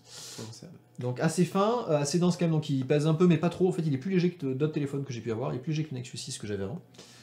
Et le deuxième truc qui étonne, c'est quand tu l'allumes, c'est l'écran. Franchement l'écran il est ouf. Il est... Et pourtant il n'a pas une résolution incroyable. Il n'a pas une grosse résolution, par contre il est vraiment... pas borderless, mais il est vraiment suffisamment grand et on a l'impression de plonger dedans tellement enfin, là, ça attire. Moi je suis assez fan des téléphones assez grands, mais pas du téléphone grand, mais du grand écran en fait. Oui. Du usage de l'écran, j'aime bien avoir de la place sur ce que je regarde et j'aime bien naviguer avec deux applications partagées sur l'écran, ça m'arrive assez souvent sur le téléphone. Le Nexus 6 que j'avais était donc un 6 pouces d'écran, mais en fait en termes de surface d'écran affichée, on est carrément équivalent, voire un peu plus sur le OnePlus 6 ici. Il y a ça. Alors évidemment, borderless comme ça, il y a quoi? Ben, il y a un fameux notch en haut. Et donc, moi, c'est ma première expérience notch, pas la tienne parce que tu avais l'iPhone 10. Ceci est plus petit que celui de l'iPhone. Ouais, c'est vrai, il est moins large. On peut dire ce qu'on veut, mais... Il est... alors, ça fait quoi le notch? Ça fait bizarre. C'est-à-dire que ça fait classe d'avoir un écran qui déborde en haut, et en même temps, c'est gênant et c'est perturbant. Enfin, moi, ça me perturbe pour l'aspect notification. C'est-à-dire que j'avais l'habitude d'avoir... Alors déjà, les icônes ne sont pas disposées de la même manière. Ah oui, forcément. Donc en fait, ils répartissent les icônes de notification du coup des deux côtés extérieurs. Donc du coup, tu te retrouves avec l'horloge à gauche, et tu te retrouves avec les notifications qui vont avancer un petit peu des deux côtés, et ben quand on a un petit peu trop, bah, tu les perds, et tu as des petits points qui apparaissent pour dire t'en as un peu plus. Ouais, en fait, à droite, moi, j'ai noté que c'était uniquement l'aspect système, en fait. Ouais, c'est ça. Le vibreur, le silencieux, le Bluetooth, le Wi-Fi. C'est pas le notif, c'est le NFC, c'est plus l'état du téléphone. Quand tu actives le mode ne pas déranger, quand tu mets l'économiseur de batterie, quand tu mets, je sais pas moi, qu'est-ce que je peux y mettre d'autre? Le NFC, j'avais désactivé l'icône. Moi aussi. Malin. Tu peux en enlever une partie pour du coup récupérer l'espace un petit peu sur le notch. Voilà, mais là tu vois, j'ai activé le mode ne pas déranger, ça me fait une icône de plus, quoi. Ouais. Voilà, donc effectivement, effectivement, la partie de droite est un peu perdue par ces icônes système. Tu as fait la partie de gauche, du coup, est toute petite puisqu'il y a l'horloge et du coup, tu peux mettre 2-3 icônes notification. C'est vrai. Du coup, tu n'en as pas des masses. Moi, c'est le premier truc qui m'a perturbé. Voilà. Après, le deuxième truc perturbant que j'ai noté, c'est qu'en fait, l'écran, le téléphone est moins large en fait que le Nexus 6 que j'avais, donc ça tient bien en main. Par contre, il est vachement plus haut dans la longueur. Évidemment, c'est un 18/9. Et donc en fait, avec une main, pour rattraper le notification center là-haut, pour le faire glisser, bah, c'est impossible. Et c'est super perturbant. Sauf que... Oui, tu peux glisser sur l'écran complet. Tu peux glisser sur l'écran complet une habitude. Au milieu, et donc... c'est pas en soi... non, ça m'a pas gêné. C'est pas gênant, c'est juste les premières découvertes. En fait, quand vous êtes au milieu, vous pouvez faire ça. Voilà, vous n'êtes pas obligé d'aller le chercher en haut. Vous pouvez le faire là. Il faut prendre l'habitude, c'est ça. Et là, pareil pour le tireur d'app. Tout à fait.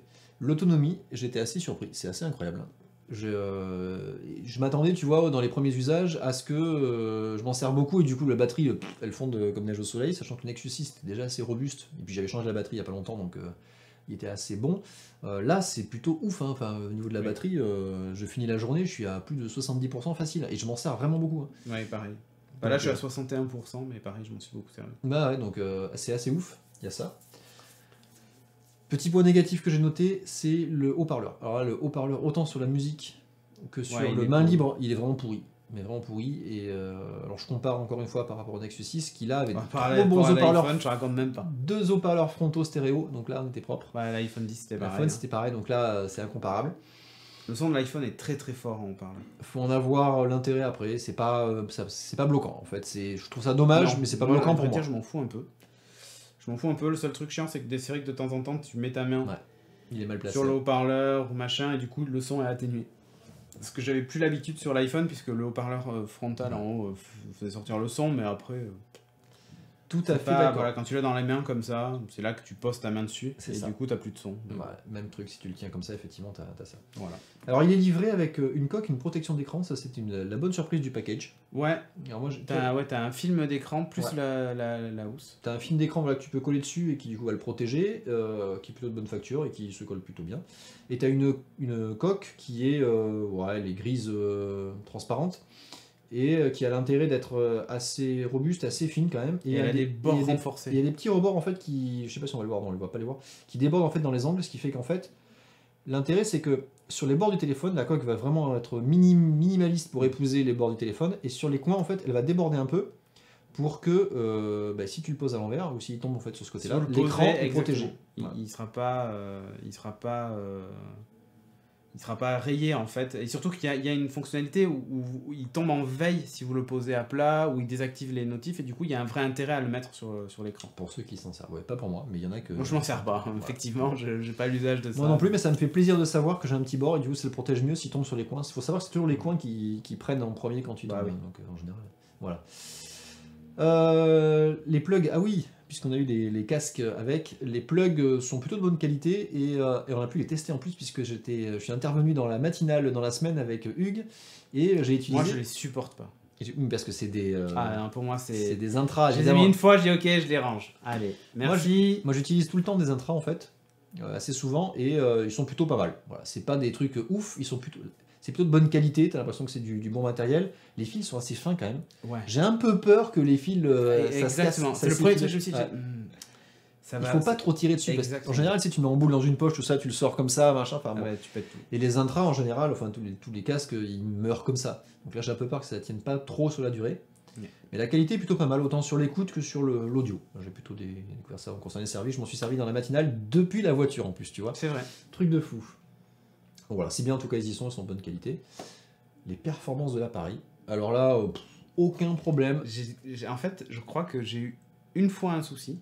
Le capteur d'empreinte qui était désactivé. Ouais. Il a fallu que je redémarre le téléphone. Ah ouais. C'est le seul problème que j'ai rencontré. Et encore, c'est un problème logiciel, tu vois. Bon. Ouais. Mais dans l'ensemble, il est tellement fluide. Enfin, si tu veux, j'avais comme référence l'iPhone 10 en me disant, il est super rapide l'iPhone 10. Ben, je trouve que ça va même encore plus vite. Ah oui, carrément. C'est assez dingue. Ah, après, je pense que les transitions sont peut-être juste plus rapides. Je sais pas, mais en tout cas, ce qui est... Non, mais honnêtement, je veux dire, c'est ouf. C'est assez ouf. Non, moi, ce qui m'a le plus bluffé par rapport à la vitesse, l'autonomie de ça, c'est en fait, je me dis, ils ont la philosophie d'écran que moi, j'adore. C'est à quoi ça sert de mettre des écrans 4K dans un truc comme ça si... c'est pour bouffer en autonomie, tout ça. Samsung avait, entre guillemets, un remède à ça, c'était tu pouvais downgrader la résolution de l'écran. Mais à quoi ça sert, en fait? Et là, en fait, le fait que l'écran soit dans une résolution équivalent au HD, hein, c'est du, je sais plus combien, par 1080, hein, c'est pas ouf. Et pourtant, on ne voit pas du tout moi, honnêtement, je vois pas un pixel ou un truc qui me choque, quoi, tu vois. En plus, tu viens de la qualité de l'écran de l'iPhone 10 qui était quand même assez fou, assez folle, et c'est vrai.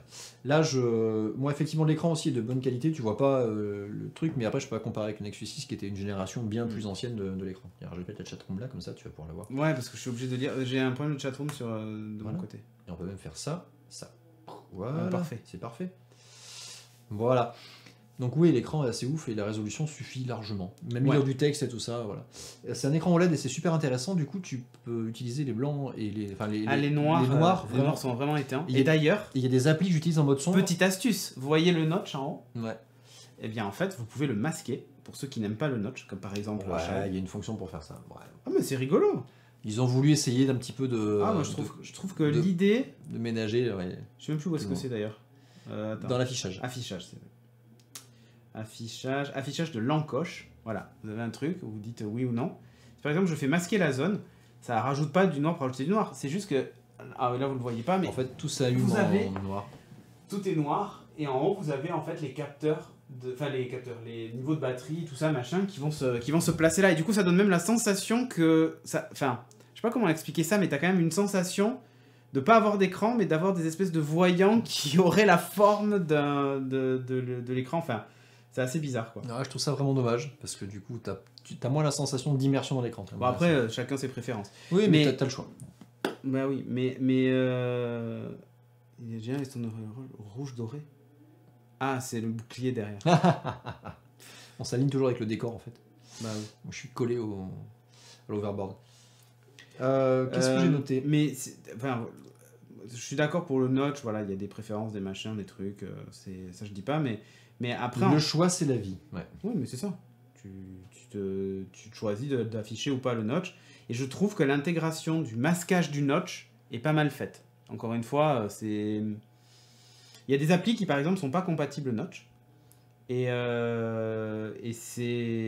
du coup, tu te retrouves avec une barre noire en haut. Donc, Android Auto l'était pas, par exemple. Oui, c'est vrai. J'ai dû l'adapter. Il faudrait que j'en parle d'Android Auto. Ouais. Voilà, alors la surcouche OnePlus. Alors la différence, moi, ma vraie crainte par rapport à ce téléphone, c'était évidemment le fait de quitter le Android pur et d'arriver vers OnePlus avec sa surcouche. Alors, ça va. Globalement, ça va, c'est-à-dire qu'ils n'ont pas dénaturé complètement Android, vraiment pas. Par contre, il y a un launcher OnePlus qui arrive, qui est ce qu'il est. Il est minimaliste, mais il amène 2-3 trucs de la maison OnePlus. Moi, ça me plaît pas trop. Donc en fait, toi comme moi, on a réinstallé le launcher des Pixels, puisqu'on peut le récupérer et l'installer, et là on se retrouve vraiment dans le monde Android. Mais il n'y a pas que ça, il y a aussi des adaptations dans les préférences de l'application d'Android, mais qui elles sont plutôt bienvenues. Donc celle-là, ça en est une pour le notch, et 2-3 autres trucs, mais qui sont vraiment des petites touches comme ça, qui sont vraiment intéressantes. Et notamment des paramètres sur le fait de pouvoir réveiller le téléphone au double tap, d'avoir des raccourcis sur les boutons en bas. Donc tu peux afficher pas les boutons en bas. De double-cliquer sur le... Double-cliquer pour l'appareil photo. Pour l'appareil photo, voilà. Donc il y a vraiment pas mal de raccourcis supplémentaires qui sont vraiment intéressants et qui sont... Enfin, que moi j'avais l'habitude de trouver qu'avec des ROM alternatives en fait qu'on flashait sur le téléphone. Et là c'est intégré nativement dedans, et c'est vraiment super intéressant et je m'en sers. Il y a plein de choses que j'ai réglées et en fait on n'a pas du tout la même utilisation. On n'a pas du tout le même réglage. Toi t'as enlevé les boutons, moi je m'en sers en bas. Oui, parce que moi en fait sur le bas de l'écran... Vas-y. Toi, tu peux peut-être montrer toi aussi en même temps. Je peux montrer en même temps, ouais. Voilà, en fait, je sais pas si vous le voyez peut-être en bas. Moi, j'ai la barre de recherche et lui a la barre de recherche et en dessous a les boutons. Parce qu'il a un bouton Home pour revenir à l'accueil, un bouton précédent et le bouton de multitâche. Alors que moi, j'utilise les gestes comme sur l'iPhone, venant de l'iPhone. Donc, par exemple, voilà, si j'ai levé le doigt depuis le centre et du coup j'ai le multitâche. Si je fais juste un slide vers le haut, ça revient en arrière. Et là, par exemple, je vais ouvrir l'agenda, je slide vers le haut et ça ferme l'appli. Et pour faire précédent, en fait, vous faites juste un petit slide du côté gauche ou du côté droit d'ailleurs, et ça fait précédent. Et c'est des gestes. Comme ça. Alors après, l'intérêt d'avoir les boutons, c'est qu'on peut s'en servir donc juste en bouton et aussi en raccourci. C'est-à-dire que tu peux configurer des actions sur appui long et double appui sur les boutons que tu as en bas dans la barre d'action. Et je m'en sers. Ah oui, c'est vrai, tu peux faire double, c'est vrai. Mais tu peux choisir ce que tu fais avec. Donc je me sers du double clic sur le home pour éteindre. Et le super intérêt, c'est qu'en fait, j'ai le téléphone d'une main, je double tape, il se réveille. Je peux le déverrouiller et je double tape en bas, il s'éteint. Et j'ai pas besoin d'aller appuyer sur le bouton power. Ah oui, toi tu double tapes, ok. Moi, tu vois, en fait, j'ai mis le Rise pour afficher le truc. Ouais. Et en fait, le truc, c'est que toi, effectivement, tu double tapes pour sortir du truc. Sauf que moi, en fait, je mets le doigt sur le capteur et le truc est reconnu. Tu slides. Ouais. Après, moi, j'ai l'habitude du slide. Il y a le capteur, mais en fait, moi, ce que je fais, c'est. Et tu peux même le désactiver, ça. C'est-à-dire qu'en fait, dès que tu mets ton doigt, tu vois jamais l'écran de veille. Oui. Tu arrives directement sur le bureau. C'est ce qu'il fait. Hop, voilà. Oui, toi, tu as désactivé ça. Ouais. Mais en fait, il y a un mode où, moi je pensais aussi beaucoup poser sur le bureau. Et des fois, j'ai besoin, tu vois, et j'ai pas envie de le prendre juste pour je veux juste le réveiller à une main. Évidemment, il n'y a pas le faire, voilà. Et le déverrouiller. Alors si je le fais trop vite, voilà, il se déverrouille direct. Et j'ai pas besoin de le prendre ou d'appuyer sur le bouton. Ouais. Juste avec un doigt, comme ça, tu peux le déverrouiller. Et du coup, tu peux faire ces deux usages en même temps. Soit tu le prends et tu as le capteur. Et donc, mais bon, indépendamment de tout ça dans le détail, ce qui est intéressant, c'est de savoir qu'on a la capacité à adapter un petit peu à son usage. Mais vraiment, et on se rend compte qu'on a construit des expériences différentes, des adaptations différentes. Pas les mêmes téléphones. Et pourtant, c'est le même hardware derrière. Donc ça, c'est plutôt intéressant et ça fait la partie que OnePlus a rajoutée dans les préférences Android. Et donc ça, c'est super intéressant. Là, pour le coup, c'est vraiment un truc intéressant. Alors après, dans la surcouche OnePlus, ce que j'ai noté, un petit peu dommage. En fait, moi, je double tape sur le capteur derrière et ça le déverrouille. Bah, attends. Non, tu le fais. Non, attends. Le truc là, ok. Tout à l'heure, en fait. Ouais, il faut que je tape 2 fois et ça me le déverrouille. Ah, c'est bizarre, j'ai pas vu ça. Oui, l'autre problème avec la surcouche par rapport à un Pixel, par exemple, c'est que ça vient avec les applis OnePlus en fait d'origine. Tu auras l'appli téléphone, l'appli message, l'appli photo, l'appli caméra de OnePlus, et pas l'appli Google ou Android open source. Voilà, donc quand tu vas par exemple installer Google Photos, tu auras 2 applis pour gérer ta galerie photo. Voilà, donc tu peux les désactiver. Et tu peux garder que l'une des deux. Mais du coup, tu te retrouves abandonné avec les deux quand même. Pareil pour l'appli SMS et tout ça. Bon. C'est pas grave, c'est-à-dire que l'appli tu la peux pas la désinstaller, mais maintenant Android a géré la fonction que tu peux la désactiver, du coup elle est planquée en fait, elle est toujours installée mais planquée. Il y a des trucs pas mal dans les fonctionnalités de verrouillage là, avec le smart lock et tout ça, où en gros avec ta voix, il est capable de savoir que c'est toi et du coup voilà, de déverrouiller l'appareil. Tu as la même chose évidemment avec le visage, tu as avec comment s'appelle l'empreinte digitale. Tu as qu'est-ce que tu as d'autre avec le Bluetooth ou les montres. Voilà, moi je l'ai avec la montre, c'est-à-dire que quand il est à proximité de la montre, du coup il ne te demande pas, pas son code. Mais ça tout ça c'est pas nouveau en fait. Non, je sais que c'est pas nouveau, mais c'est assez cool quoi. Mais c'est ça en fait, c'est plein de modes différents pour y accéder. Attends, tu sais que tu peux le faire avec l'écran aussi. Ah oui, c'est vrai. Mais c'est plus loin. Ouais, on nous parle du prix, de la dispo, etc. Ouais, ok. Hop. Il y a une bêta d'Android P qui est dispo dessus, tout à fait. Oui, déjà et la bêta d'Android P, elle est pure. Ils n'ont pas rajouté la surcouche, pas toutes les surcouches en tout cas. Voilà. Qu'est-ce que j'ai noté de plus? La qualité photo. Ouais. Alors c'était un élément assez important pour moi. Les qualités photo est plutôt bonne. C'est pas ultra méga exceptionnel. Et notamment en faible luminosité, pardon, où il est dans la moyenne, mais il n'est pas ouf, comme on a pu voir avec le P20, notamment le P20 Pro. Là. Ouais, tout à fait. Mais c'est tout à fait honnête, il y a un double capteur. Ouais, non, honnêtement. Il y a un zoom, alors il peut faire un zoom du coup x2, qui est plutôt propre. Mais voilà. Non, on est loin de l'iPhone 10 par contre. Voilà, on est assez loin.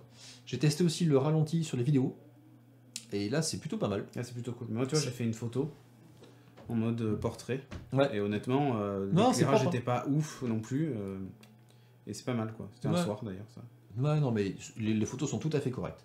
C'est pas du gros truc de fou, mais c'est assez correct. Le truc qui me manque, moi, dessus, c'est le ambient screen. Alors, l'ambient screen, c'est quoi? C'était le fait d'avoir toujours, vu que c'est un écran OLED, ben en fait, ouais, les voisins font du bruit, ouais.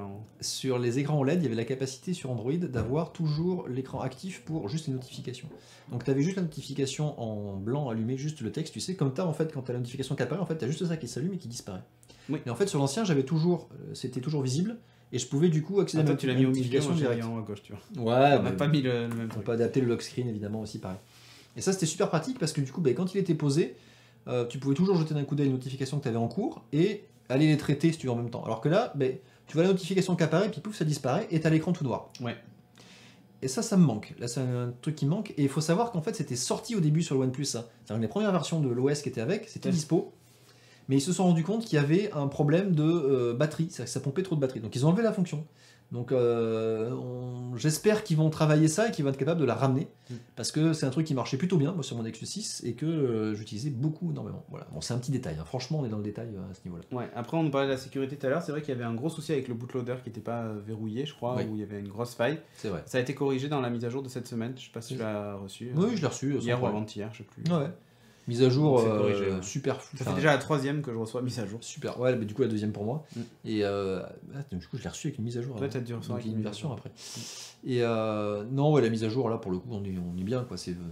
On est sur le même principe que le Nexus, ça arrive over the air, c'est rapide, c'est plus avec Android P et Treble, voilà quoi. Voilà. Donc, en fait c'est ça qui m'a décidé. Moi aussi. Quand je me suis dit ok il est Treble, tout ça, c'est bon, on va avoir les mises à jour en temps et en heure, on va pas attendre pendant des plombes.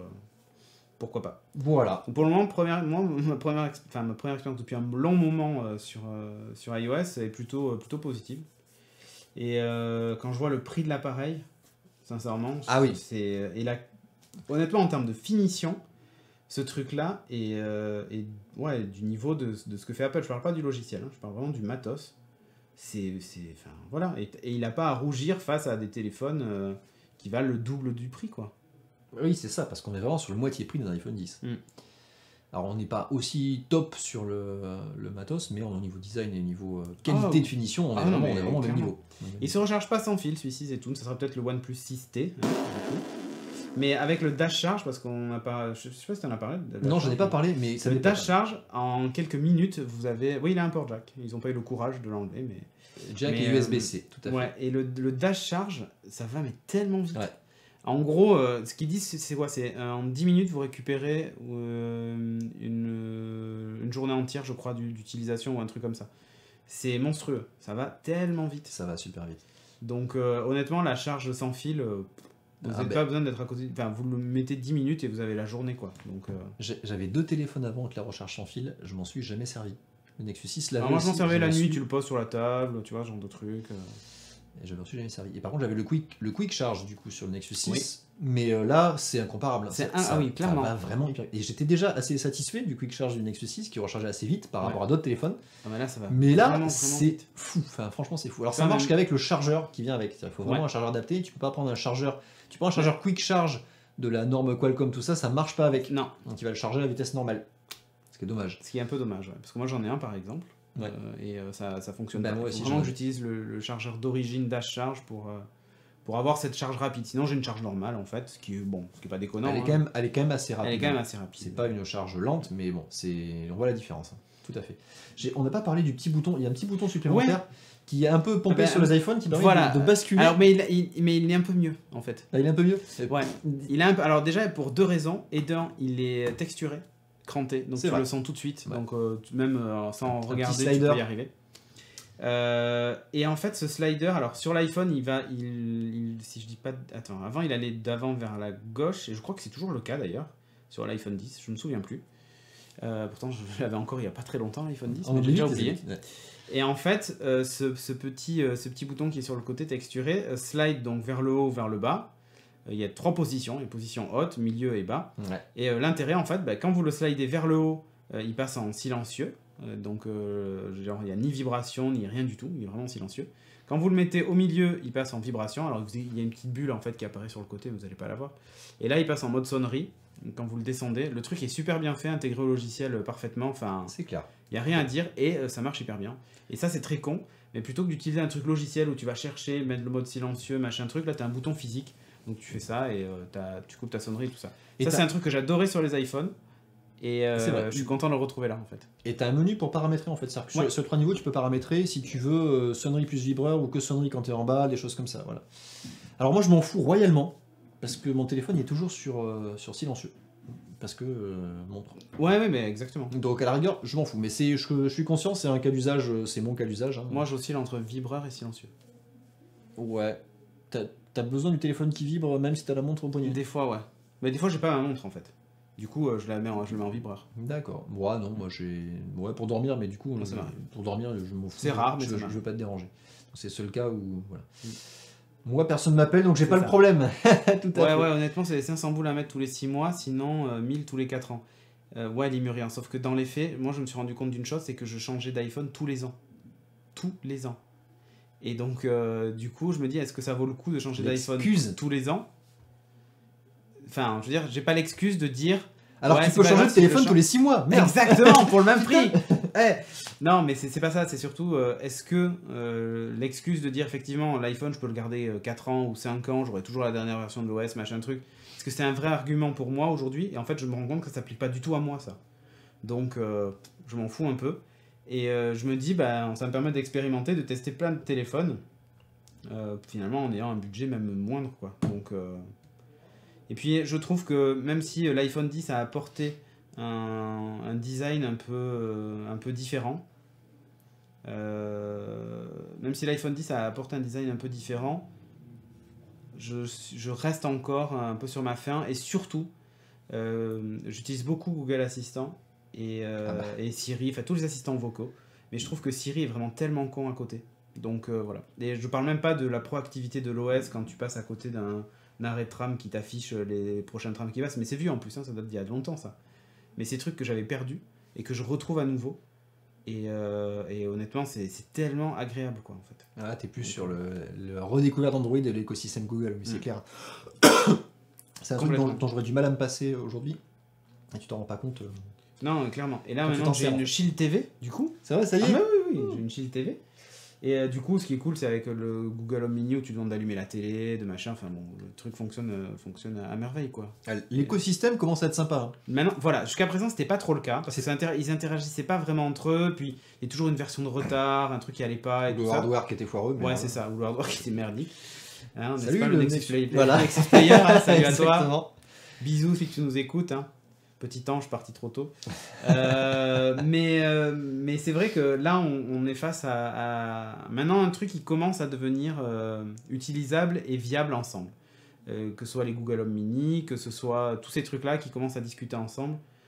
On touche du doigt quelque chose de vraiment différent. Et même la qualité des apps, je trouve que la qualité des apps est pas mal, a beaucoup évolué. Il y a encore quelques apps qui utilisent des vieilles fenêtres. Il y a de tout. Ça reste Android, ça. donc tu peux encore faire des trucs moches. Tu peux encore tomber sur des trucs moches, voilà, mais ça va.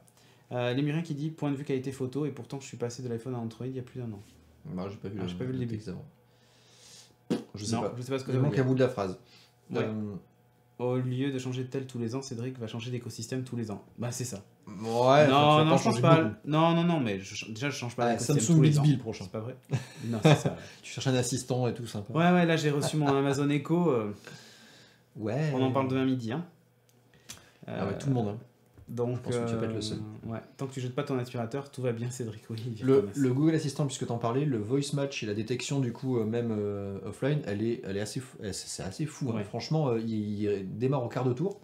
Et alors un truc justement qui aurait pas fonctionné sur Android il y a encore quelques temps, c'est quand tu as un Google Home Mini et un téléphone à côté et que tu dis d'accord moteur de recherche, c'est pas la phrase. Hein. Ça les déclenche les deux. Tu donnes la phrase et normalement, attends. Si on avait été chez Google il y a quelques années, les deux auraient exécuté la commande.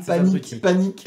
Voilà, sauf que là, ben non, il détecte qu'il y en a un des deux qui prend le pas sur l'autre, et c'est toujours le Google Home Mini. Mais c'est fait exprès. Ben oui, mais ce que je veux dire, c'est que, par exemple, avec Siri, c'est un truc qu'ils avaient intégré dès le départ. Quand tu as un iPhone, un iPad, et pourquoi pas une Apple TV ou maintenant un HomePod, quand tu lances en fait ta commande, eh bien, ils vont tous popper.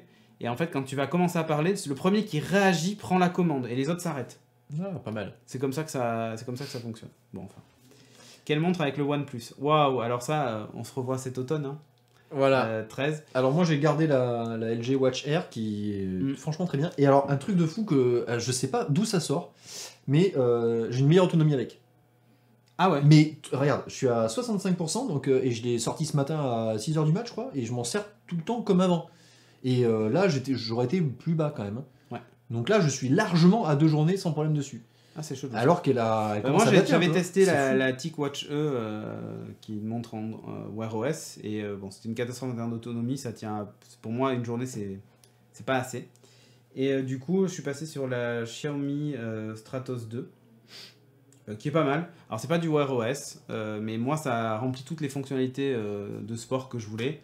Elle a un écran Always On couleur d'ailleurs, qui est plutôt pas mal. Elle est en plus étanche. Enfin voilà, il y a. Le design est sympa. Hein. Ouais, non, mais honnêtement. C'est vraiment sympa. Elle est vraiment cool. Elle a un petit menton en bas avec le capteur de luminosité, évidemment. Mais c'est pas très grave.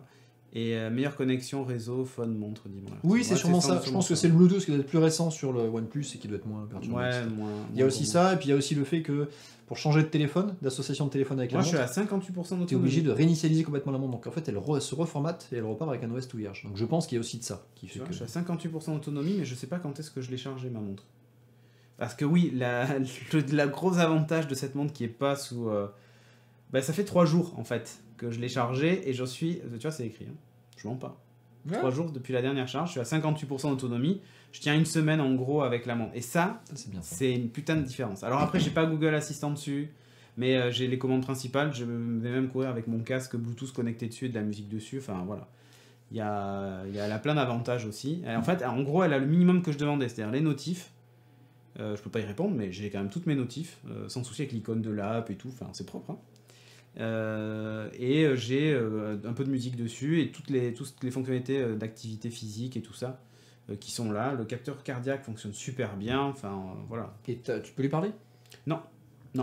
Alors, il y a un micro qui permet de piloter la domotique Xiaomi et tout ça, mais c'est que en Chine. Donc, on oublie pour le moment. Faut lui parler chinois. Faut lui parler chinois, mais je sais pas parler chinois. Faut s'y mettre. Non, mais c'est carrément même pas activé parce que je pense qu'il doit manquer un. Oui, c'est possible. Le pack de langue. Par contre, il y a beaucoup de trucs. Ça ressemble. Ah oui, ça ressemble que c'est vachement inspiré par contre. Alors, ça saccade un peu quand même. C'est inspiré par quoi ? C'est inspiré par Wear OS quand même. Ah bah oui, carrément. Et là, tu vois, voilà, il y a pas mal de trucs. Bon, ça saccade pas toujours, mais là, je pense que c'est parce que je l'ai réveillé depuis un moment. Mais tiens, je vais essayer de te montrer ça. J'ai créé une nouvelle alarme et Edit Time.